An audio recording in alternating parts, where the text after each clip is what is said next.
with Kareem Boyatings in the entertainment block on Nationwide 90 FM. Starting a renovation project? Start right. Start here at H&L Rapid True Value for all your essentials at our 10 stores island-wide. The time by H&L Rapid True Value is Nationwide time, 5 o'clock. Crisp and refreshing. Room temperature or chilled. A pure water would drink. The temperature by Pure Water is 32 degrees Celsius in Kingston, 28 out west in Montego Bay. News at 5 teasers are brought to you by Advanced Scales and Equipment. Service is our total commitment. From the Nationwide News Network, comprehensive, incisive, tough. This is Nationwide at 5. Good afternoon, I'm Cliff Hughes. And I'm Robianne Williams. In Nationwide News at this hour, MP Roa Moy Crawford describes as heartbreaking and hurtful persistent rumors that she's involved in sexual relations with Prime Minister Andrew Holness. How is Rhoda able to do so much work? She must be getting more money, and they keep adding to it. Oh, she must be involved with the Prime Minister. That's why she getting more money. These things are heartbreaking. And MP Crawford says while she maintains a healthy relationship with the Prime Minister, the rumors have strained her relationship with his wife, Juliet. Generally just cordial, there's no warmth. So it's affected it? Yes, I would say so. And not just with Mrs. Holness. Yeah. I can detect from some parliamentarians too. The PNP says MP for Eastern St. Thomas, Dr. Michelle Charles, needs to provide proof of her renunciation of U.S. citizenship or face a potential legal challenge. Each time somebody asks, she has a very choice, and oftentimes insulting remark in response to the question. CEO of 876 On The Go, Olivia Lindsay, is expressing concern over the government's ban on ride-sharing taxi companies. New security procedures for Gordon House in response to recent arson attack. In news from the rest of the world, the Trinidad police offers $100,000 for info on mass deadly shooting. In headline sports, JFF expects heavy financial hit from change in start time of World Cup qualifier in Kingston tomorrow. And later in our broadcast, in our cover story at 5:35, Transport Minister Darrell Vaz has instructed telecoms providers Digicel and Flow to restrict several ride-sharing applications from accessing their platforms, effectively crippling their business. We'll get reactions from the CEO of 876 On The Go, Olivia Lindsay, and the CEO of Ride Jamaica, Dr. Sean Jones. And in public opinion at 6:26, we'll ask, do you agree with the ban on ride-sharing companies in Jamaica? Give us your comments by logging onto our Facebook page, Nationwide News Network, and by tweeting us at Nationwide Radio and message us on WhatsApp at 876-2855-693. You can also leave your comments on Instagram at Nationwide 90 FM. In the nation's business at 6:40, the Met Service says the upcoming 2024 hurricane season will be very active with more than 10 hurricanes being forecast. Head of the weather branch at the Met Service, Rohan Brown, will join us. All these and more as we take you home on air, on your mobile, Nationwide 90 FM, Nationwide Radio, jm.com, and on the Nationwide app available in Google Play and the App Store. This Wednesday afternoon, it's Wednesday, June 5, 2024.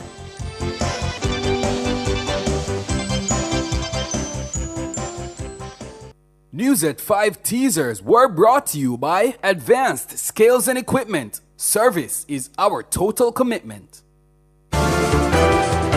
If it's news, it's got to be Nationwide 90 FM.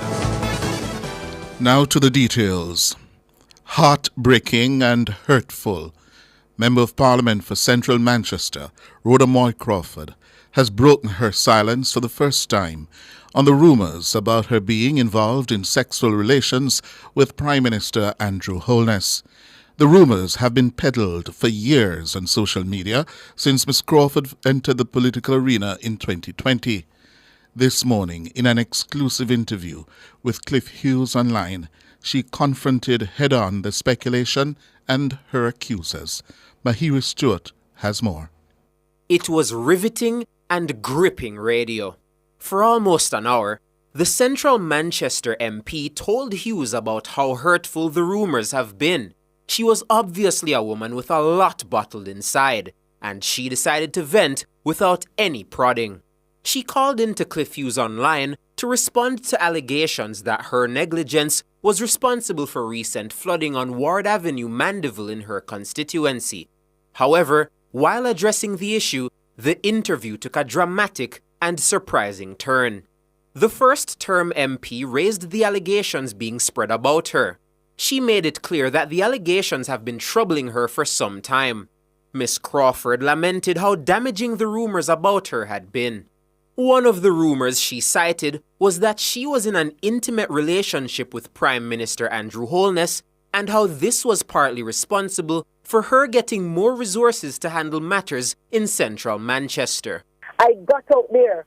Every resource that I have gotten, I go out there and I spend it on the people. You have people that start off with a rumor, oh, how is Rhoda able to do so much work? She must be getting more money. And then now they keep adding to it. Oh, she must be involved with the Prime Minister. That's why she getting more money. These things are heartbreaking. You have families involved. You have people involved. The latest I see now, Cliff, on social media is that I got pregnant for Prime Minister and did an abortion. Those things are hurtful. Those things are sickening.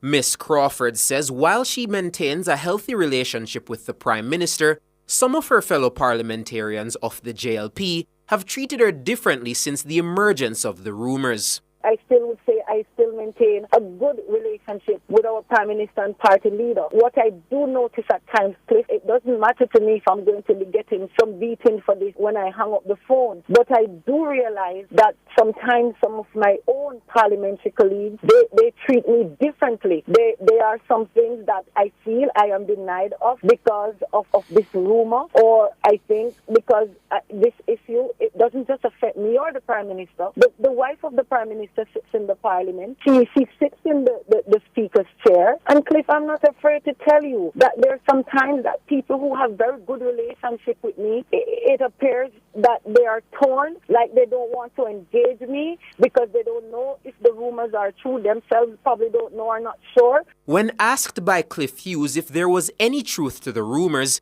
Miss Crawford said no. She says the rumours began spreading from her time in the JLP's young professional arm, G2K. Well, let me ask you, have you ever been involved in an intimate moment or relationship affair with the Prime Minister? No, Cliff Hughes. Categorically, no. I have never. These rumors started from the time that I was in G2K, when I just came fresh from the scene and wanted to enter and to expand. And then some of them started to emerge around the time of the leadership challenge. And then they died down. And then, it started to take a different spin. At every level, when they put out something and it doesn't work, they add a new dimension to it and keep adding to it when they realize it's not sticking. Miss Crawford says the rumours have led to her and the Prime Minister's wife, Speaker of the House Juliet Holness, having a strained relationship. Generally just cordial, but I don't have that. There's no warmth. There's no warmth like you would see the interactions with the other young female members of Parliament. So it's affected it? I think so. I would say so. The relationship is cold? Yes, I would say so. I'm not just with Mrs. Holness, as I would have expressed. Yes. I can detect from some parliamentarians too. Mahiri Stewart for Nationwide News. Meanwhile, members of both the JLP and PNP have shown their support for MP Crawford following her interview on Cliff Hughes online. On the social media platform X, opposition spokesperson on education Senator Damian Crawford said, quote, "What is happening to Rhoda Crawford is evidence that politics is in the pits. I'm sorry she felt pushed to be public." End quote. Foreign Affairs Minister Senator Kamina Johnson-Smith also had words of encouragement for the Central Manchester MP. Senator Johnson-Smith on X said, quote, "It is a fact that women politicians have to put up with malicious rumors. It happens all over the world, regardless of age and marital status." End quote. Senator Johnson-Smith added, quote, "We have to stand together and push back against low nasty and distasteful efforts to break women who have the courage, strength, and desire to serve beyond themselves. End quote. The Foreign Affairs Minister ended her post by encouraging Ms. Crawford to stand tall and to continue her work. The opposition PNP is calling on the Member of Parliament for Eastern St. Thomas, Dr. Michelle Charles, to provide proof of her renunciation of U.S. citizenship or face a potential legal challenge. General Secretary of the PNP, Dr. Dayton Campbell, says they have evidence to suggest Dr. Charles did not renounce her dual citizenship before contesting the seat. However, speaking with Nationwide News, Dr. Charles dismissed the issue, stating categorically that she's fully Jamaican. Norage Banton reports. As the debate surrounding dual citizens in Jamaica's parliament continues, the PNP is concerned that Dr. Charles has not been forthcoming about her status. According to the party's General Secretary, Dr. Dayton Campbell, there is no written record of the Eastern St. Thomas MP renouncing her U.S. citizenship. In relation to Dr. Michelle Charles, her name does not appear on the list of persons that have renounced their citizenship. And each time somebody asks, she has a very terse and oftentimes insulting remark in response to the question. And I think she owes the country an answer. The PNP says this is in contrast to her brother, Pernell Charles, whose renunciation was made a matter of U.S. public record in 2017. A landmark court ruling following the 2007 general elections made it clear that non-Commonwealth dual citizens could not sit in the House of Representatives. Dr. Campbell says attempts to get Dr. Charles to provide proof of her status have been met with hostility. It's a matter that has been proven ruled by the court to be unconstitutional. It's a matter that we've gone through several by-elections, have to spend a lot of money to hold those by-elections. And it's a matter that caused the process to be amended to include in the nomination day proceeding a document that asks a specific question about that. I don't see how her response can be to people to go and brush your teeth and those sort of responses. It's below an acceptable standard in my opinion. A now two-term MP, Dr. Charles ousted former Health Minister and then incumbent MP, Dr. Fenton Ferguson, during the 2016 general elections. Dr. Campbell says the PNP is in discussions with Dr. Ferguson about a potential legal challenge. She is a servant of the people. She's an elected member of the parliament and she owes the country. If she has renounced, she needs to come forward and show the evidence as to when. In lieu of that, the PNP would have no option but to take the matter to the court of the land. So we started the conversation with the person who contested the election first because that's the individual that will have to take them. We'll be having a meeting from legal mind, but the initial evidence is there. The document was put in place because of the previous court cases. If somebody didn't renounce, that means they would have also lied on the document, and so they couldn't claim not to be aware that it was not allowed. However, speaking with Nationwide News on the matter, Dr. Charles stated she was fully Jamaican. She says the PNP was attempting to deflect from opposition leader Mark Golding, who is a British citizen. Dr. Charles went further to suggest that both she and her brother held dual citizenship as a result of the actions of the former Michael Manley government against their father, Pernell Charles Sr. Norage Banton for Nationwide News. You're listening to Nationwide News at 5. More news after these.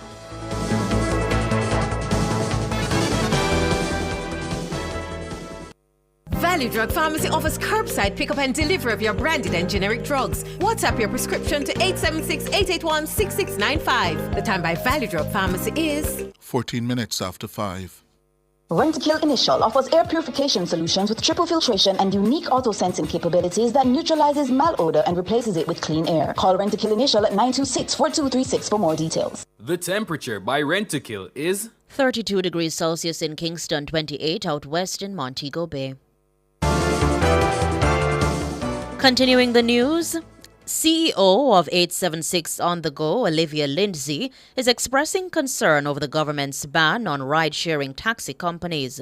Transport Minister Daryl Vaz announced the ban in the House of Representatives on Tuesday. Dana Davey reports. Minister Vaz instructed telecoms providers Digicel and Flow to restrict several ride-sharing applications from accessing their respective platforms. These include Uber, InDrive, 876 On The Go, Lyft, and Ride Jamaica. He says the ban will take immediate effect pending legal advice. I want to indicate that my recommendation as of today, which will obviously have to be vetted for legal purposes, is that a ban on all of those ride-sharing apps with immediate effect until such time as we can come to the table and work out properly how these apps will be regulated in terms of making sure that safety, background checks of the drivers are done not only by the ride-share apps, but by the Jamaican authorities, whether it be the police or the transport authority or whoever. The minister's directive followed the disappearance and suspected murder of 29-year-old teacher Danielle Anglin. She was last seen on May 13. Miss Anglin reportedly took an InDrive taxi on her way to work. Minister Vaz says the decision was not a knee-jerk reaction to a single incident.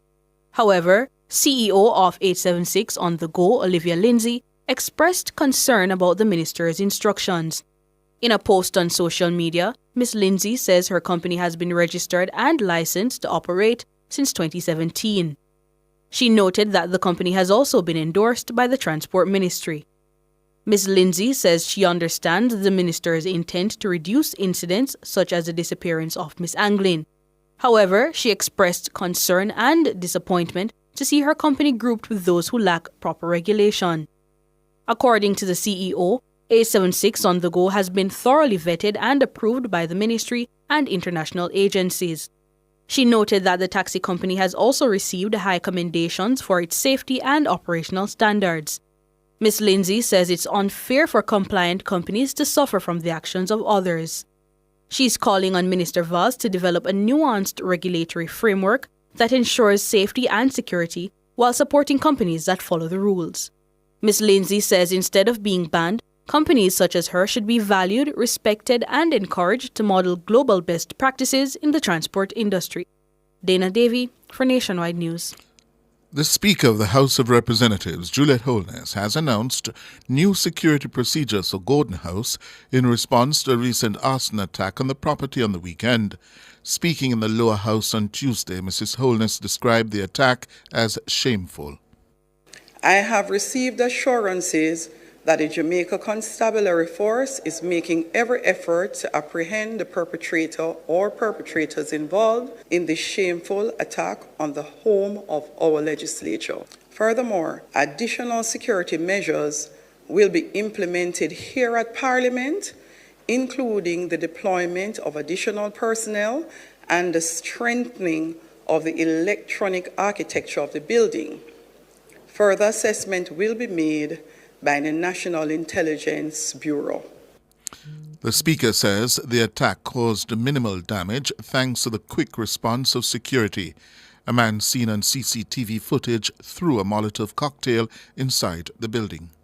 On Saturday, June 1st, 2024, at approximately 10:01 p.m., a Molotov cocktail was thrown at the entrance that is outside to the front door of Gordon House by an unidentified perpetrator. Contrary to reports circulating across social media and elsewhere, the building was not breached and damage to the structure was minimal due to the quick response of the police officers on duty here 24 hours per day, 7 days per week. The Speaker of the House of Representatives, Juliet Holness. The daughter of slain businessman Keith Clark, Brittany, became overwhelmed with emotion after seeing crime scene photographs of where her father was shot and killed. Brittany witnessed her father being shot several times during a police military operation at her Kirkland Heights home in West Rural St. Andrew in May 2010. She's giving evidence in the Supreme Court against the 3 soldiers accused of killing her father.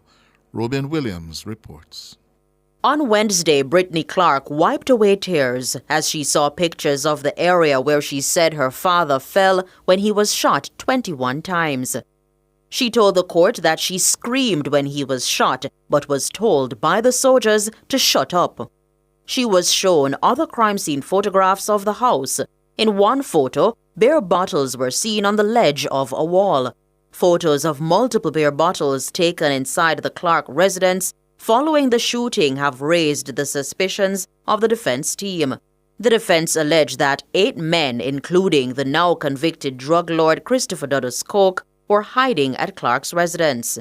According to Brittany, her father would store beer bottles on the ledge of the wall, wait for the garbage truck to come, and give the workers the bottles so that they could return them to the company and get money.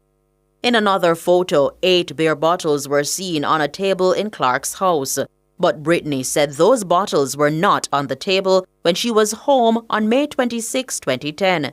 She said when she was being escorted out of the house by the police after the incident on May 27, 2010, the bottles were not on the table. During her testimony on Tuesday, Brittany told the court that there were soldiers like ants at her house on the day in question. She said her house was completely destroyed. She added, quote, "I was just seeing destruction. I could see like the door, evidence of destruction, the door on the floor. The house did not look how it looked before. It was not livable." End quote. The trial will resume on Thursday morning at 10. Robeanne Williams for Nationwide News. World in a Minute is brought to you by ABC Electrical Sales. We make things as easy as ABC. Hose Assembly and Supply, equipping Jamaica for success. And Charles O'Connor Consulting Network, COCN, driven by international accounting standards, modern technology, and integrity. The World in a Minute. The Trinidad and Tobago Police Service is offering a $100,000 reward for anyone who can identify who carried out a mass shooting on Sunday that spilled over to the Port of Spain General Hospital. 8 people were shot when gunmen opened fire at a group of people liming after a football game in Gonzales on Sunday night.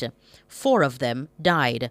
While the other injured persons were being treated at the hospital, gunmen stormed the accident and emergency ward and opened fire again. Several people were injured as medical staff and patients scampered for safety. At a media briefing on Tuesday, National Security Minister Fitzgerald Hines described the mass shooting as an unsavory and unfortunate criminal intervention. He says the police are now reviewing the available footage to better understand what transpired and who carried out the shooting. He says the police are clear that the attack was gang-related. Minister Hines adds that multiple killings are becoming more frequent in the country, possibly due to the multiple rounds of ammunition that can be discharged from a high-powered rifle. President Vladimir Putin warned on Wednesday that Russia could provide long-range weapons to others to strike Western targets in response to NATO allies allowing Ukraine to use their arms to attack Russian territory.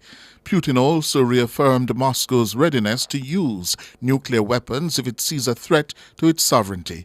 He says the recent actions by the West will further undermine international security and could lead to very serious problems. World in a Minute was brought to you by ABC Electrical Sales. We make things as easy as ABC. Hose Assembly and Supply, equipping Jamaica for success. And Charles O'Connor Consulting Network, COCN, driven by international accounting standards, modern technology, and integrity.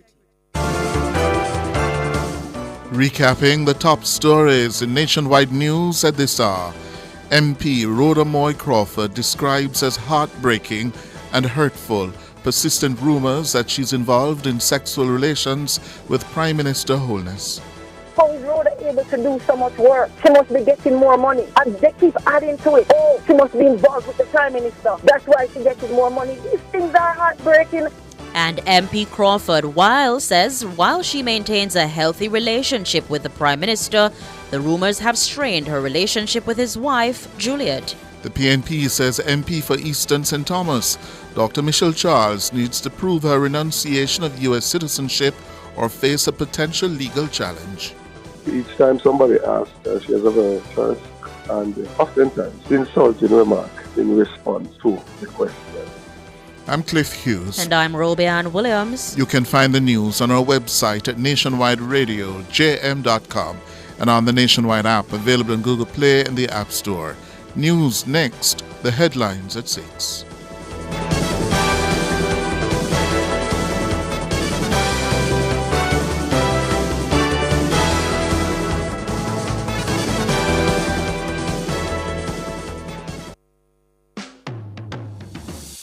Straight from the rock so it flows.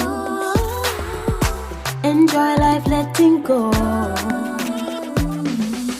Feel the breeze, mountain reach, water clean, nature green. Everything's good with Catherine Speed. Rain or sun is shining, Mother Nature's blessings. Nature green. Everything's good with Catherine Speed.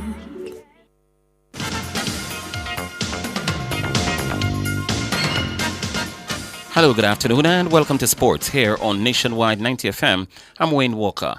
National senior football coach Jaime Hallgrimsson says he was forced to alter his final training session ahead of the team's opening World Cup qualifier against the Dominican Republic due to the change in the start time. The game has been brought forward by 3 hours and will now start at 3:30 p.m. after CONCACAF ruled that the lighting at the stadium was not good enough to host night games. Hallgrimsson says the early kickoff will also affect the tempo of the game. When knowing that, it changes my session today because it needs to be sharper and shorter if we play earlier tomorrow. So it's good to know.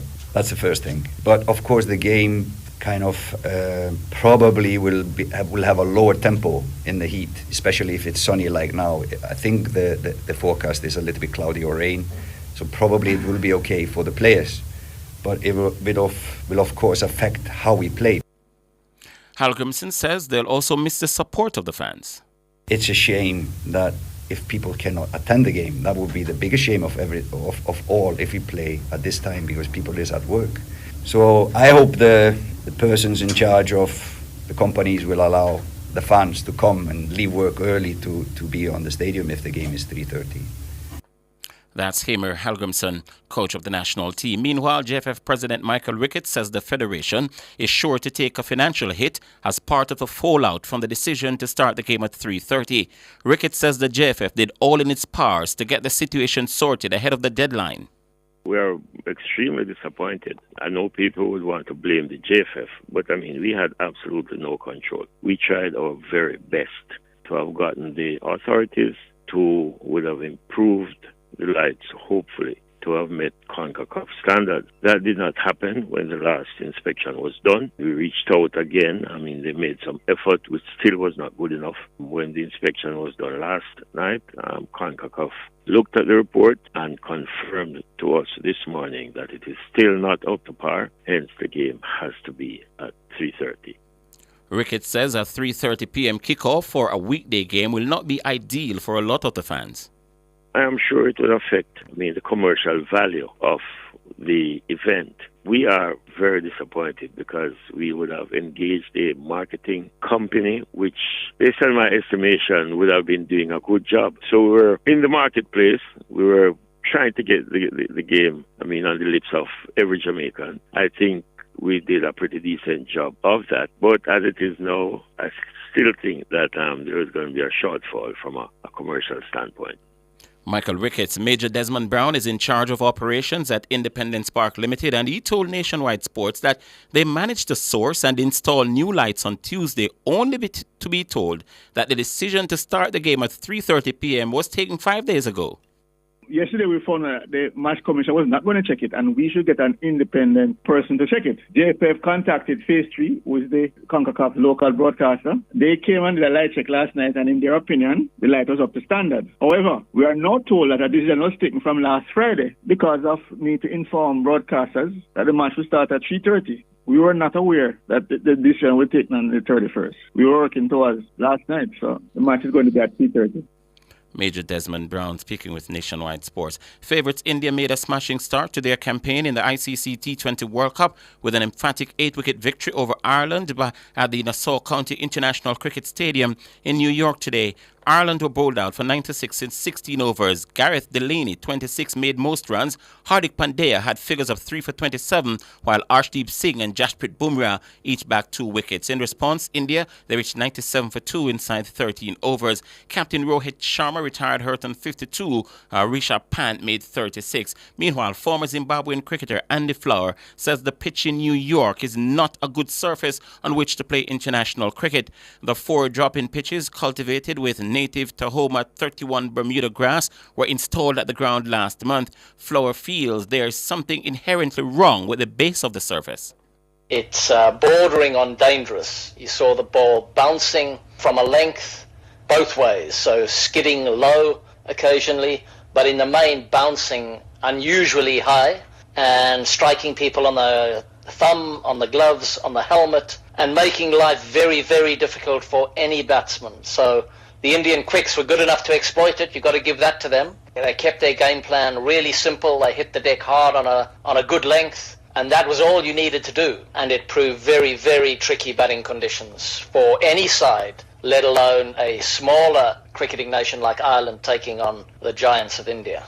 That's Andy Flower. 2 other games are on today. Papua New Guinea will take on Uganda in Group C at Providence in Guyana, while Australia will take on Oman in Group B at the Kensington Oval in Bridgetown, Barbados. Those games are tonight. Kenya's 10-kilometer road race world record holder, Ronix Kipruto, has been banned for 6 years because of irregularities found in his athlete biographical passport. The 24-year-old will be stripped of his record, which he set in Valencia in 2020, and the 10,000 meters bronze he won at the 2019 World Championships in Qatar. He'll be banned until May 2029 after being provisionally suspended on May 11, 2023 for violating anti-doping rules. An ABP is an electronic record which tracks an athlete's biomarkers over their career. If these markers change dramatically, it alerts officials that the athlete might be doping.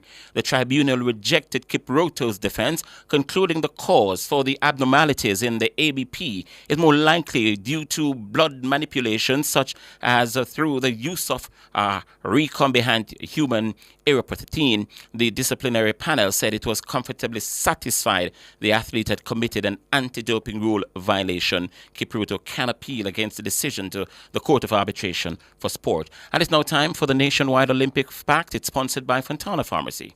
This is Nationwide's Olympic Facts, brought to you by Fontana Pharmacy. It's all good inside.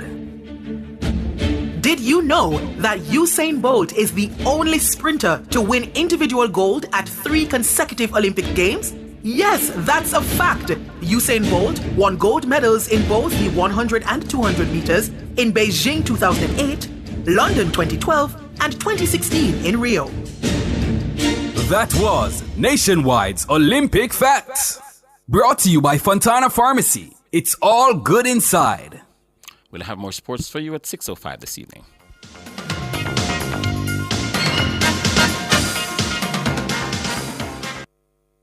Hyundai, the home of modern premium affordable vehicles. Call us at 876-630-1511. The time by Hyundai is 5:32. You know, that through the new social housing program, the government has already given houses to hundreds of poor Jamaicans and will give over 1,500 more houses to Jamaicans in need. We are building Jamaica. The temperature by the office of the Prime Minister is 32 degrees Celsius here in the nation's capital, Kingston. It's 28 in the western city, Montego Bay. Some dreamers picture a place they call home, a house with no mortgage, a home that they own. Some dream of owning their very own store, meet a cafe or florist, or growing one into more. Where one dreams of making luxury shopping the norm, others dream of sports cars, the kind that perform. But one thing in common these dreamers all need is to build their wealth so they can achieve. Never settle for less than your dreams with Sagicor Investments. Call 888-SAGICOR to speak with a wealth advisor. Attention engine enthusiasts in Jamaica. Did you know that Lucalza Caribbean is the only authorized distributor of Chevron lubricants? Lucalza has been the trusted partner for Chevron lubricants in Jamaica for over 13 years, offering the full range of Chevron and Texaco products including Ursa, Haviland, Supreme, Delo and more. For peace of mind and superior engine care, trust the Chevron lubricants portfolio, distributed by Lucalza Caribbean and their network of reliable resellers. Don't compromise your engine performance. Drive with Chevron. Drive with confidence. Plan your tomorrow today. Introducing JMMB's Hello Future Retirement Planning website. Figure out how much you'll need to be set for life with our calculated tools and tips at your fingertips. Visit hellofuture.jmmb.com and start your journey to your dream retirement today. Conditions apply. The Office of the Information Commissioner, OIC, is Jamaica's data protection regulator. We're here to ensure large and small, public and private data controllers comply with the Data Protection Act. All data controllers must register with the OIC and process personal data in accordance with the law. Help us create a data-safe society for all. For more information, call us at 876-929-6952. Visit our website at oic.gov.jm. The OIC, your data, your rights protected. Taboo topics, voyagings after dark, riveting discussions, celebrity news and interviews, topics that are shunned by society, and everything else in between. Voyagings After Dark with Kareem Voyagings each and every Wednesday, 8 to 11 p.m. Voyagings After Dark. No topic is too taboo or hard to discuss. Come get your mind blown and your curiosity explored. Voyagings After Dark. Fosterage Company Limited is adding a new store, and guess where it will be? That's right, Drax Hall. Join Cliffviews Online at 10 a.m. to 1 p.m. on June 6, 2024 as we broadcast from Fosterage Company Limited in Drax Hall, St. Anne. Then tune in to the E-Zone from 4 to 5 p.m. where we will bring you live updates of the official launch from Fosterage's Drax Hall location. Bring your friends and family to experience the new and vibrant atmosphere. Come and celebrate Fosterage Drax Hall's grand opening and enjoy up to 30% discount on all purchases. So don't miss Cliffviews Online, 10 a.m. to 1 p.m. on June 6, 2024. Then the E-Zone from 4 to 5 p.m. for updates of the official launch. Don't miss these shows on Nationwide 90 FM, the new revolution in media. This broadcast is brought to you by Fosterage Company Limited.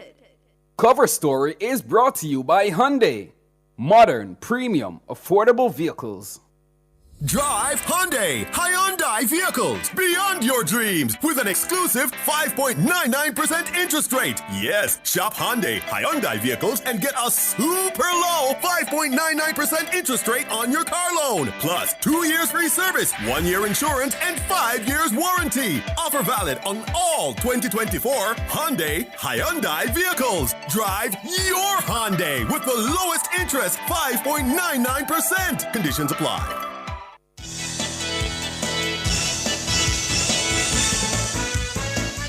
Good afternoon. 23 minutes going up to 6 o'clock. This is Nationwide at 5. I'm Cliff. And I'm Siobhan Campbell. Good afternoon, Siobhan. Good afternoon, Sir Hughes. Oh, my name is Cliff. Well, in our cover story this afternoon, during his contribution to the sectoral debate on Tuesday, the Transport Minister Darrell Vaz announced that he is imposing a ban on all ride-sharing taxi services. The minister instructed telecoms providers Digicel and Flow to restrict the ride-sharing applications from accessing their platforms. These include Uber, InDrive, 876 on the Go, Lyft, and Ride Jamaica. Minister Vaz says the applications will be banned for 1 year in the first instance. Once they comply, which I know they will, based on a ministerial directive, it means that nobody will be able to access those apps until such time as we release them. And that is to protect the lives and safety and the industry that employs thousands of Jamaicans who feel that they are at risk because of unfair competition. This has been on the steering committee agenda, properly discussed, have meetings specifically towards this, called in the Uber people, can't find anybody for InDrive. And the bottom line is, I took a cabinet submission 3 weeks ago to cabinet to ban it. That's Minister Darrell Vaz. He's the Minister of Telecommunications and Transport. In the meantime, 876 On The Go says they have been registered and licensed to operate since 2017. In a statement posted to their social media account late Monday evening, the company says they've been endorsed by the Ministry of Transport. According to 876 on the go, it's unfair to be grouped with companies who are unregulated. Joining us to discuss further are CEO of 876 on the go, Olivia Lindsay, and CEO of Ride Jamaica, Dr. Sean Jones. Good afternoon. Good afternoon. Good afternoon. Good afternoon, Cliff. Let me begin with you, CEO of 876 on the go. You've been registered since 2017? Yes, that's correct. Good afternoon, and good afternoon to all your listeners. You're welcome. Yes, we have been registered since 2017, and we've also been endorsed by the Ministry of Transport and licensed with the Transport Authority. And specifically, what does that mean in terms of the services you provide? Okay, so as a registered company, we offer taxi services. We're a transportation and logistics solutions company. By that, we offer transportation for commuters. So we have an app, which is called the 876 On The Go app, which is downloadable for free in the App Store and the Play Store. And persons are able to book a cab for an hour later. Upon booking, they receive the driver's photo, telephone number. They can live chat the vehicle while it comes to them. They can also share the ride link with a family or friend who can further track them for their safety and security. And the CEO for Ride Jamaica, Dr. Sean Jones, are you in a similar position? Have you been registered with the Ministry of Transport? We're in a similar position, and we're registered with the Jamaica Tourist Board. Ride Jamaica focuses mainly on the tourism market, but we do some work in the local scene, but mainly for tourism. And what are the protections you offer specifically to your customers, passengers? Well, we offer significant safety protocols. We also allow folks to share a link with family members that could track the ride. We also have an SOS button so that if there are any issues on the ride, then the person can actually click that button and we're alerted. And that is something that just to note, Cliff, that in terms of how I have approached the development of Ride Jamaica, it has been developed in a manner that for it to be scaled at a national level, meaning what we would like to see is to have an interface like ours integrated into our transportation sector. Meaning, for example, when we look at drivers being registered on our system, these drivers can be approved from the Transport Authority because we have a dashboard that would be for the Transport Authority. We also have a dashboard that could be shared with law enforcement so that law enforcement could independently be doing tracking of our rides, etc. And where necessary, if they could create, let's say, a call center where, for example, the SOS number, instead of it coming to us, it goes to law enforcement, then that would enhance the sort of safety that people would enjoy. So Ride Jamaica is built to accommodate partnerships across the transport sector. And, from its outset, when I was designing it, that was always my plan.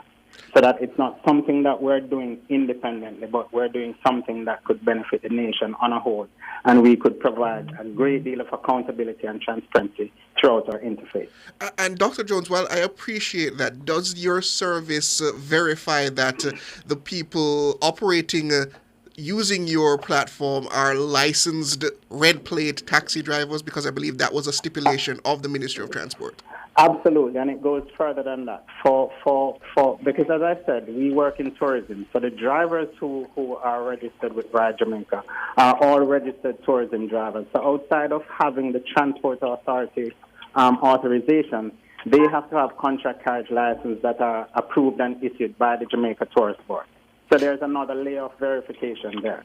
And also, we work with drivers who are also associated with other companies, namely Juta, Maxi, and JCAS. And do your drivers, first Mr. Jones, Dr. Jones, do your drivers have to present police records after background checks? Yes, they do. What about you, Miss Lindsay? Your drivers are required to produce background checks with police records? Yes, they are. And similarly to Ride Jamaica, we do proper screening. Our drivers are vetted, and we're in line with the requirements of the Transport Authority. So whenever a driver comes to us, it's pretty much a duplicate of what is required for Transport Authority to receive a badge, which is a PPV badge, public passenger vehicle badge, in order to operate a public passenger vehicle. So you have been around since 2017, Miss Lindsay. Dr. Jones, Ride Jamaica, did you tell us? Around the same time. We actually started out in 2016 and got final approval and in 2018. And how many people do you employ, Dr. Jones? Well, we currently have close to 400 drivers registered. 400? Yeah. And those drivers will be spread across the entire island, or what? They're mainly in the Montego Bay, Ocherius region. And what? I'll pick up with you, Miss Lindsay, after the break. Stay with us. Absolutely.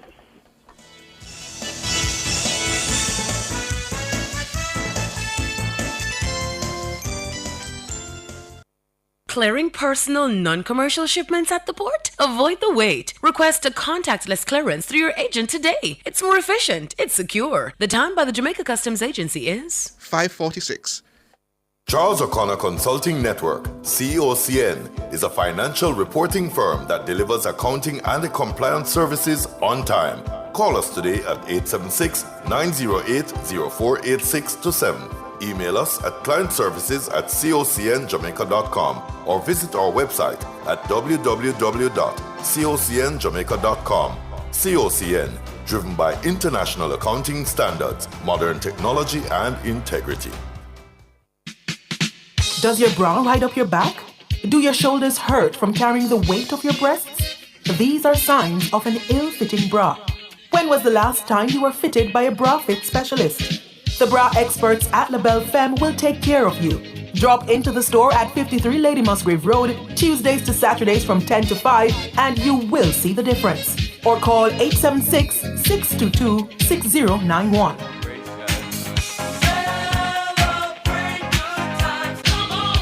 Some dreamers picture a place they call home, a house with no mortgage, a home that they own. Some dream of owning their very own store, meet a cafe or florist, or growing one into more. Where one dreams of making luxury shopping the norm, others dream of sports cars, the kind that perform. But one thing in common these dreamers all need is to build their wealth so they can achieve. Never settle for less than your dreams with Sagicor Investments. Call 888-SAGICOR to speak with a wealth advisor. Drive Hyundai vehicles beyond your dreams with an exclusive 5.99% interest rate. Yes, shop Hyundai vehicles and get a super low 5.99% interest rate on your car loan. Plus 2 years free service, 1 year insurance, and 5 years warranty. Offer valid on all 2024 Hyundai vehicles. Drive your Hyundai with the lowest interest, 5.99%. Conditions apply.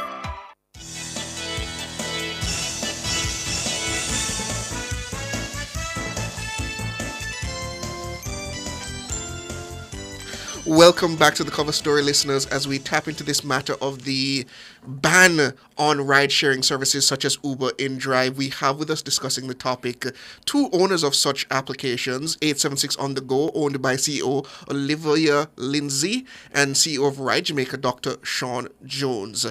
Dr. Jones. No, before I said I was going to go to Olivia Lindsay. How many people you employ, Ms. Lindsay? Okay, so our app, it has the capability of being wide open to all the drivers in the space and the sector. However, we have a control group. We have registered over 200 drivers. However, our number fluctuates because of the quality service. So we may get a feedback that does not fit with the company's policy or does not suit the way in which we operate. And we may have to pull a driver, and our driver and members move for various reasons. And those 200 drivers will be across the entire island? No, it would be between Kingston, St. Catherine, St. Anne, cover parts of St. Mary, and St. James. Mm-hmm. So we do go from everywhere. Sorry? Go ahead. We do go from, okay, thanks. We do go from Kingston and St. Anne to anywhere in the island. Mm-hmm. So your reaction to the developments yesterday that the minister has taken a decision to ban all ride-sharing services? Miss Lindsay? Hello? Did you hear my question? No, sorry. Can you repeat that, please? Your reaction to the ban announced yesterday by the telecoms and transport minister. Okay, so while we deeply regret the tragic incident that led to this recommendation, it's very concerning, not only concerning but disappointing, to see regulated companies like ours, and to include Dr. Jones's company, grouped with those that lack proper oversight. And I believe it's more of a nuanced approach that's necessary to curtail the situation. And explain what you mean by a nuanced approach. So first we need to get to the bottom root of the cause. So we ban companies, but yet the situation still exists. I believe it takes an effort for us first to identify the problem, and then we solve the root cause of the problem rather than taking it from the back to the front. So we must come to an understanding that this is what we're faced with, and how are we going to solve it, and how can we make this space more attractive for those who are involved, those who depend on the service, and those who wish to be a part of this space. And go ahead. And Dr. Jones, your own reaction?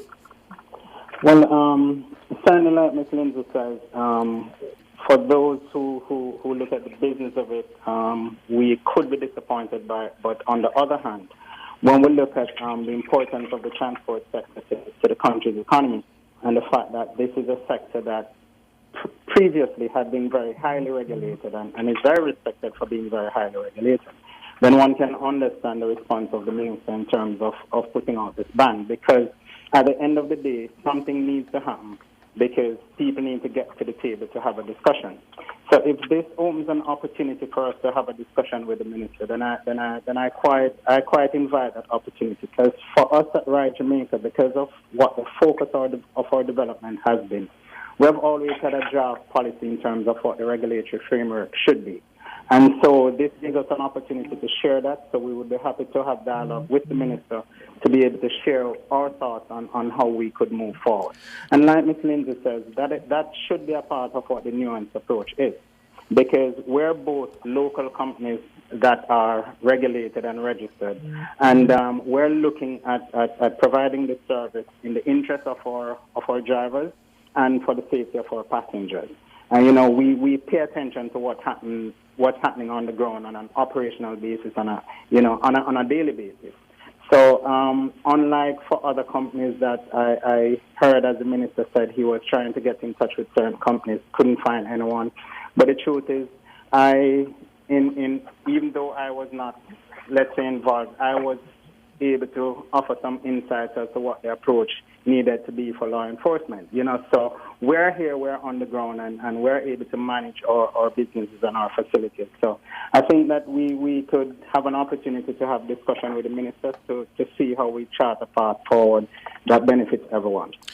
Dr. Jones, do you feel that companies such as yours and 876 On The Go are being broad brushed along with others such as Uber and InDrive, considering you operate on very different principles, as in the taxi drivers that you have on your platform are the same taxi drivers that if I called a traditional taxi service or hailed a taxi driver on the road would possibly be the same taxi driver with a red plate that picks me up?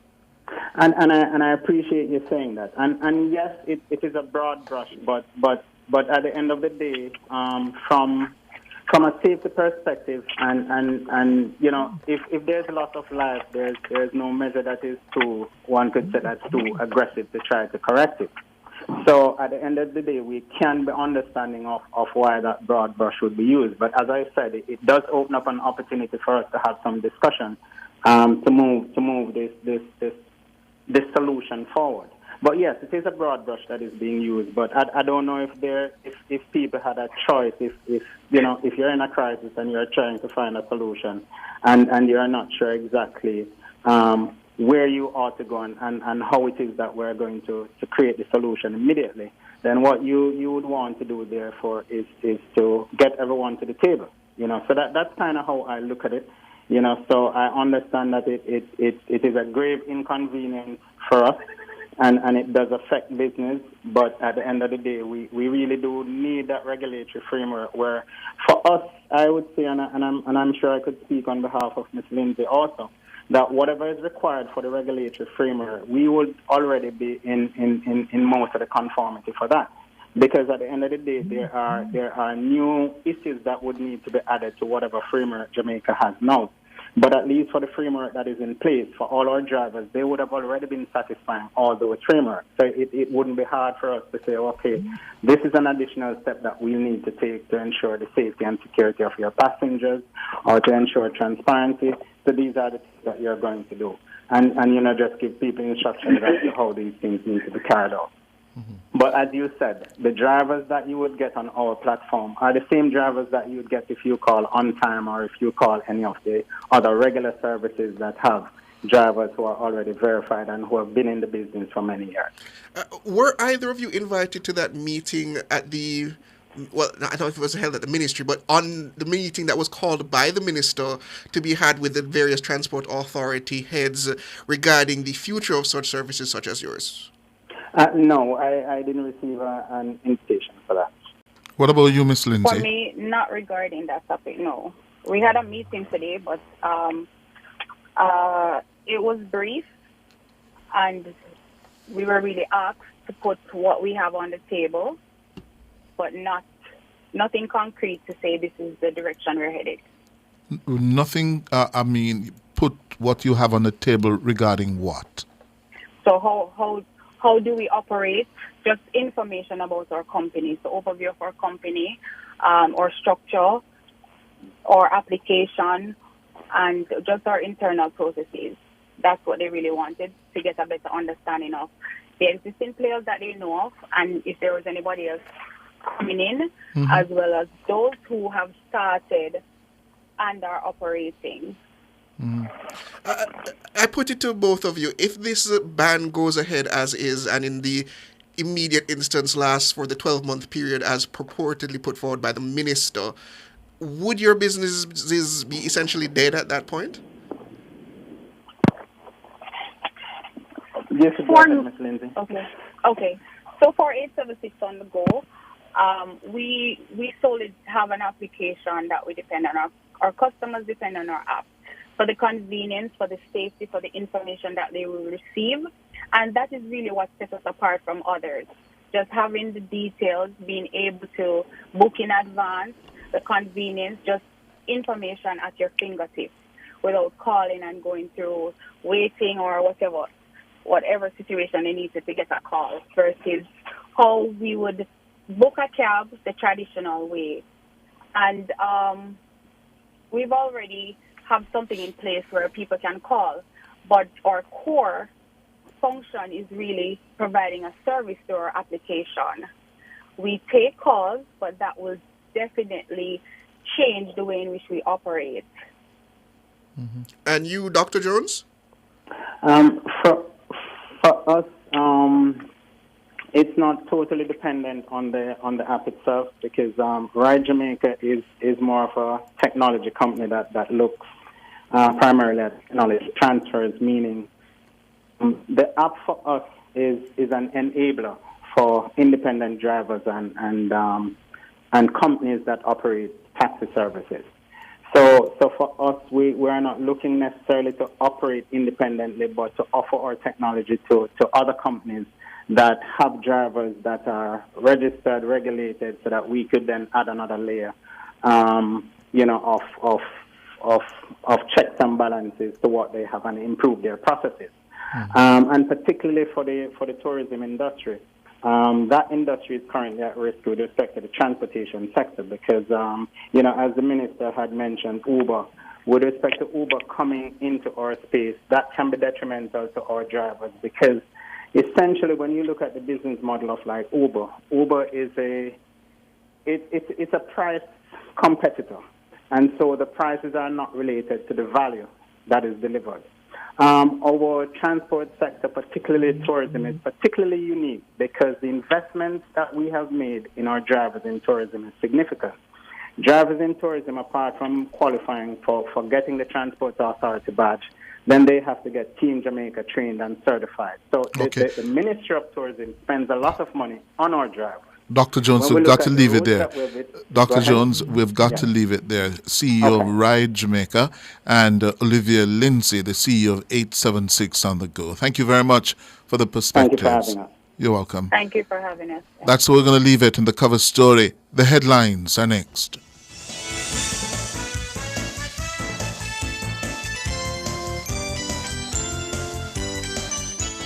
Cover story was brought to you by Hyundai. Modern, premium, affordable vehicles.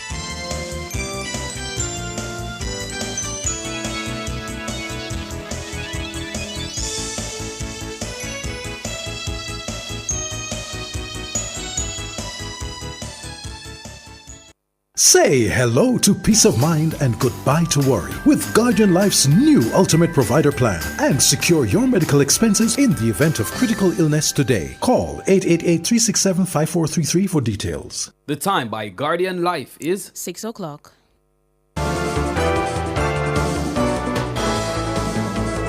Nationwide headlines at 6.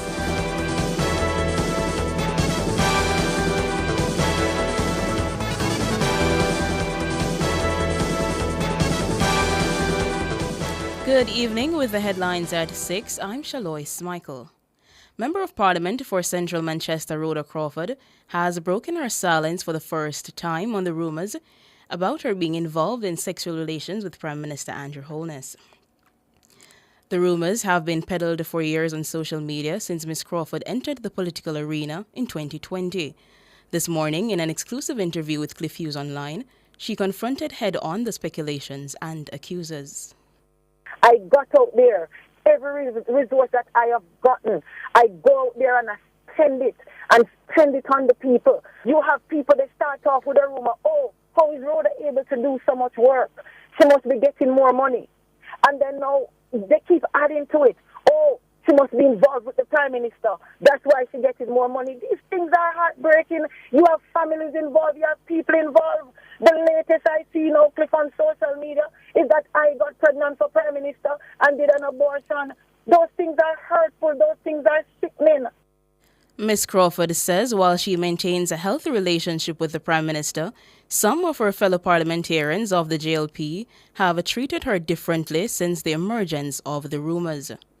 I still would say I still maintain a good relationship with our Prime Minister and party leader. What I do notice at times, Cliff, it doesn't matter to me if I'm going to be getting some beating for this when I hang up the phone. But I do realize that sometimes some of my own parliamentary colleagues, they treat me differently. There are some things that I feel I am denied of because of this rumor, or I think because this issue, it doesn't just affect me or the Prime Minister. The wife of the Prime Minister sits in the Parliament. She sits in the Speaker's chair. And Cliff, I'm not afraid to tell you that there are some times that people who have very good relationship with me, it appears that they are torn, like they don't want to engage me because they don't know if the rumors are true. Themselves probably don't know or not sure.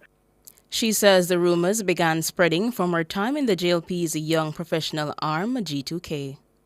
Well, let me ask you, have you ever been involved in an intimate moment or relationship affair with the Prime Minister? No, Cliff Hughes. Categorically, no. I have never. These rumors started from the time that I was in G2K, when I just came fresh from the scene and wanted to enter and to expand. And then some of them started to emerge around the time of the leadership challenge. And then they died down. And then, it started to take a different spin. At every level, when they put out something and it doesn't work, they add a new dimension to it and keep adding to it when they realize it's not sticking. Roa Crawford, MP for Central Manchester. The Speaker of the House of Representatives, Juliet Holness, has announced new security procedures for Gordon House in response to a recent arson attack on the property over the weekend.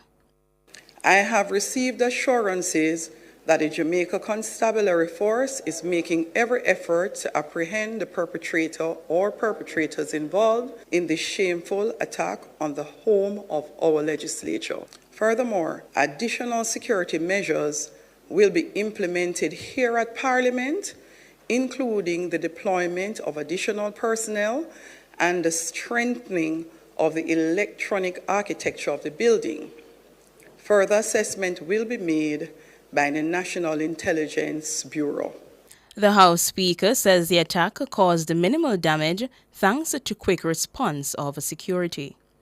On Saturday, June 1st, 2024, at approximately 10:01 p.m., a Molotov cocktail was thrown at the entrance that is outside to the front door of Gordon House by an unidentified perpetrator. Contrary to reports circulating across social media and elsewhere, the building was not breached and damage to the structure was minimal due to the quick response of the police officers on duty here 24 hours per day, 7 days per week. Juliet Holness, Speaker of the House of Representatives. American artist Keyshawn Paul Anderson, more popularly known as Sean Kingston, was released on Tuesday after posting bond. The rapper and singer, along with his mother Janice Turner, have been slapped with several fraud charges. They were taken into custody following a raid on his Florida home last month. The beautiful girl's singer faces up to 10 counts of criminal charges. You are charged pursuant to a warrant as follows. Count 1, organized scheme to defraud over $50,000. Count 2, criminal use of personal identification information. Count 3, grand theft, greater than $20,000, less than $100,000. Count 4, fraud, insufficient funds check, greater than $150. Count 5, grand theft, greater than $100,000. Count 6, criminal use of personal identification information. Count 7, criminal use of personal identification information. Count 8, grand theft, greater than $100,000. Count 9, criminal use of personal identification information. Count 10, probation violation, felony. Turner was released from jail last Tuesday on a $160,000 bond. Kingston's lawyer, Robert Rosenblatt, says the singer is innocent and was coerced. The St. Catherine police are investigating the suspected drowning of a teenage boy in the Rio Cobre on Tuesday. The deceased has been identified as a 16-year-old DeAndre Garvey of Ensom City in the parish. The incident reportedly occurred at about 11 a.m. DeAndre's body was removed from the river about 2 hours later at 1 p.m. The police believe that the teenager went for a swim in the river, got into difficulties, and drowned. Those were the headlines at 6. I'm Shaloy Smichael. Sports is next.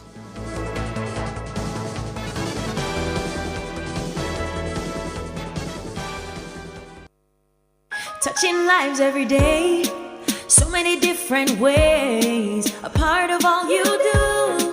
Sagicor will make you feel secure, reaching out for more, will always see you through. Reach for more, whatever you're dreaming, whatever your goals, will help you achieve them. You're never alone. Taking care of today's needs, take care of tomorrow's dreams. Every day helping you succeed, that's what Sagicor means. Today's needs, tomorrow's dreams. The Faculty of Law at UWI-Mona invites you to their 10th Annual Symposium on Law, Governance, and Society, Navigating Tradition, Embracing Innovation, and Expanding Legal Frontiers. Attend online or in person at the Iberostar Rose Hall Beach Hotel, Saturday, June 29 and Sunday, June 30. Panel presentations on international law, employment law and AI, environmental law, security transactions, constitutional interpretation, transfer pricing, and more. Register at www.mona.ue.edu/law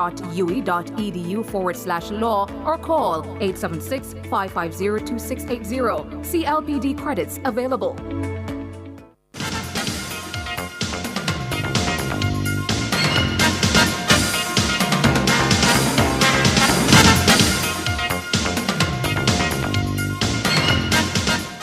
Hello, good evening, and welcome to Sports here on Nationwide 90 FM. I'm Wayne Walker. National Senior Football Team coach Jaime Hallgrimson says he was forced to alter his final training session ahead of the team's opening World Cup qualifier against the Dominican Republic due to a change in the start time. The game has been brought forward by 3 hours and will now start at 3:30 p.m. after CONCACAF ruled that the lighting at the National Stadium was not good enough to host night games. Hallgrimson says the early kickoff will also affect the tempo of the game. When knowing that, it changes my session today because it needs to be sharper and shorter if we play earlier tomorrow. So it's good to know. That's the first thing. But of course, the game kind of probably will have a lower tempo in the heat, especially if it's sunny like now. I think the forecast is a little bit cloudy or rain, so probably it will be okay for the players. But it will of course affect how we play. Hallgrimson says they'll miss the support of the fans. It's a shame that if people cannot attend the game, that would be the biggest shame of all if we play at this time because people is at work. So I hope the persons in charge of the companies will allow the fans to come and leave work early to be on the stadium if the game is 3:30. Jaime Hallgrimson, National Senior Football Team coach. Meanwhile, JFF President Michael Ricketts says the federation is sure to take a financial hit as part of the fallout from the decision to start the game at 3:30. Ricketts says the JFF did all in its powers to get the situation sorted ahead of time. We are extremely disappointed. I know people would want to blame the JFF, but we had absolutely no control. We tried our very best to have gotten the authorities to would have improved the lights, hopefully, to have met CONCACAF standards. That did not happen when the last inspection was done. We reached out again. They made some effort, which still was not good enough. When the inspection was done last night, CONCACAF looked at the report and confirmed to us this morning that it is still not up to par, hence the game has to be at 3:30. And Ricketts says a 3:30 kickoff for a midweek game will not be ideal for a lot of the spectators. I am sure it will affect the commercial value of the event. We are very disappointed because we would have engaged a marketing company which, based on my estimation, would have been doing a good job. So we were in the marketplace. We were trying to get the game, on the lips of every Jamaican. I think we did a pretty decent job of that. But as it is now, I still think that there is going to be a shortfall from a commercial standpoint. That's Michael Ricketts, and a short time ago we got news that the Ministry of Sport has advised that to cushion the expected financial hit that the JFF will take as a result of the early kickoff to the game, Independent Spark Limited will give the Jamaica Football Federation a 50% discount in rental for this national stadium. Now, Major Desmond Brown is in charge of operations at Independent Spark Limited, and he told Nationwide Sports that he managed to source and install new lights on Tuesday, only to be told that the decision to start the game at 3:30 p.m. was taken 5 days ago. Yesterday we found the match commission was not going to check it, and we should get an independent person to check it. JFF contacted Phase 3, who is the CONCACAF local broadcaster. They came and did a light check last night, and in their opinion, the light was up to standard. However, we are now told that a decision was taken from last Friday because of need to inform broadcasters that the match will start at 3:30. We were not aware that the decision was taken on the 31st. We were working towards last night, so the match is going to be at 3:30. Major Desmond Brown. Members of Jamaica's national senior women's football team are currently heading back to their respective destinations after losing both games in Brazil, their 2-match international friendly series. The Reggae Girls lost 4-0 in Salvador last night, similar to the defeat they suffered in Game 1 in Recife on Saturday. Despite the defeat, Coach Hubert Busby says he was encouraged by the effort shown by the players. One of the things that we spoke about since the last match was improving our performance. And I definitely was pleased with how we came and approached this game. Obviously not the result that we want. We come into every match to win a game and to get a result. But overall, the challenge was the team to compete and show a better performance, and they did that. Hubert Busby, who was taking charge of the team for the first time, says it was good for the players to have had these games in the country, which will be hosting the next FIFA Women's World Cup in 2027. It's been an honor for us to be here in front of fantastic and passionate crowds. And it's only going to put us in good stead, especially with some of our younger players who, have come into a very raucous environment and kind of learned what it's like to play at international level. So overall, the two games aren't the results we want, but as part of the experience, what we needed to start our new World Cup cycle, it was fantastic. Hubert Busby. Favourites India made a smashing start to their campaign in the ICC T20 World Cup with an 8-wicket victory over Ireland at the Nassau County International Cricket Stadium in New York today. Ireland were bowled out for 96 in 16 overs. Gareth Delaney, 26, made most runs. Hardik Pandey bagged 3 for 27. There were 2 wickets apiece for Arshdeep Singh and Jasprit Bumrah. India made 97 for 2 inside 13 overs in their reply. Captain Rohit Sharma, he retired hurt on 52, and Rispa Pant made 36 not out. In the meantime, former Zimbabwe cricketer Andy Flower says the pitch in New York is not a good surface on which to play international cricket. The 4 drop-in pitches cultivated with native Tahoma 31 Bermuda grass were installed at the ground last month. Flower feels there's something inherently wrong with the base of the surface. It's bordering on dangerous. You saw the ball bouncing from a length both ways, so skidding low occasionally, but in the main bouncing unusually high and striking people on the thumb, on the gloves, on the helmet, and making life very, very difficult for any batsman. So the Indian quicks were good enough to exploit it. You've got to give that to them. They kept their game plan really simple. They hit the deck hard on a good length, and that was all you needed to do. And it proved very, very tricky batting conditions for any side, let alone a smaller cricketing nation like Ireland taking on the giants of India. That's Andy Flower, and there are 2 games tonight. The Australians are in action. They take on Oman in Barbados, and Papua New Guinea will take on Uganda in Guyana. Kenya's 10-kilometer road race world record holder, Ronex Kiproto, has been banned for 6 years because of irregularities found in his athlete biological passport. The 24-year-old will be stripped of his record, which he set in Valencia in 2020, and the 10,000 meters bronze he won at the 2019 World Championships in Qatar. He'll be banned until May 2029 after being provisionally suspended on May 11, 2023 for violating anti-doping rules. An ABP is an electronic record which tracks an athlete's biomarkers over their career. If these markers change dramatically, it alerts officials that the athlete might be doping. The tribunal rejected Kiproto's defense, concluding the cause for the abnormalities in the ABP is more likely due to blood manipulation, such as through the use of recombinant human erythropoietin. The disciplinary panel said it was comfortably satisfied the athlete had committed an anti-doping rule violation. Kiproto can appeal against the decision to the Court of Arbitration for Sport, CAS. Russian teenager Mira Andreeva claimed the biggest win of her career against an out-of-sorts Irina Sabalenka to reach the semifinals of the French Open at Roland Garros. Second seed Sabalenka was seen grimacing and pointing to her stomach as she talked to medical staff in the middle of the first set. She continued to struggle and appeared to consider retiring from the game. Despite being far from her best, Sabalenka managed to move past her discomfort to complete the game, but it was Andreeva, ranked number 38 in the world, who emerged victorious. She wrapped up the game 6-7, 6-4, 6-4. The 17-year-old is the youngest Grand Slam semi-finalist since Martina Hingis, the Swiss Miss at the US Open in 1997. She'll face Jasmine Paulin in the last 4. The Jamaican duo of Jeffrey Panton and Mike Fennell Jr. finished second overall in the recently concluded 2024 Rally Barbados, driving a Skoda Fabia R5 Evo. They battled changing conditions through 20 stages, eventually finishing 14 seconds behind rally winners Stuart Maloney and Christian Yearwood. Panton says they fell behind at the last stage.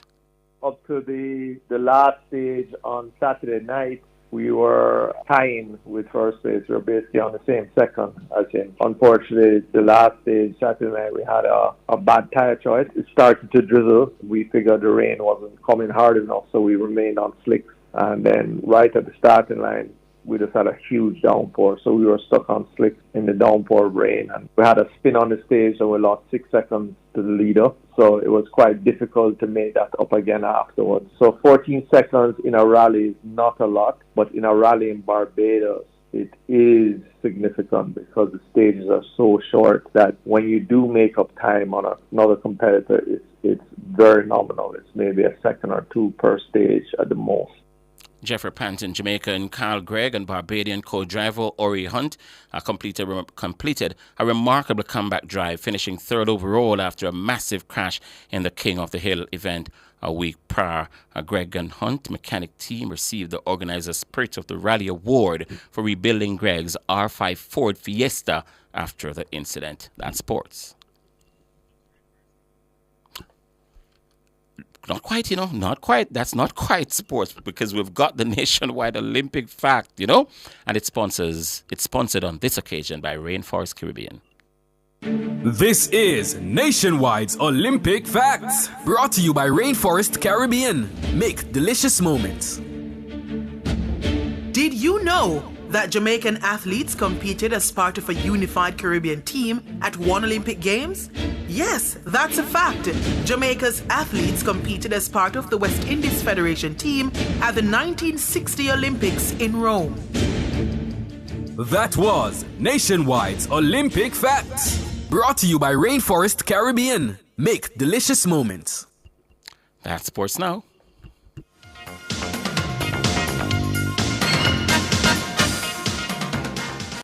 For all your scales and food processing equipment, call Advanced Scales and Equipment Limited at 876-968-9612-5. The time by Advanced Scales and Equipment Limited is 6:20. Nationwide 90 FM is at it again. Team Revolution will clear every hurdle and sprint to the finish line as we cover the games of the 33rd Olympiad from Paris, the city of love. Fraser Price gets the start, and look at this, Ahuri going well, and here they're coming to close it down. Jetta's coming through, but Fraser Price on the near side, the Olympic champion defends! She defends the title! Wonderful run by Shelly Ann. Nationwide's coverage is powered by our diamond sponsor, Pizza Hut. Now, that's delivering from all locations, island-wide.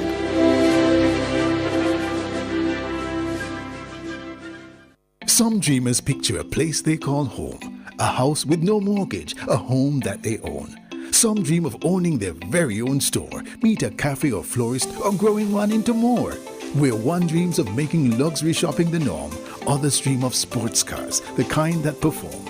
But one thing in common these dreamers all need is to build their wealth so they can achieve. Never settle for less than your dreams with Sagicor Investments. Call 888-SAGICOR to speak with a wealth advisor.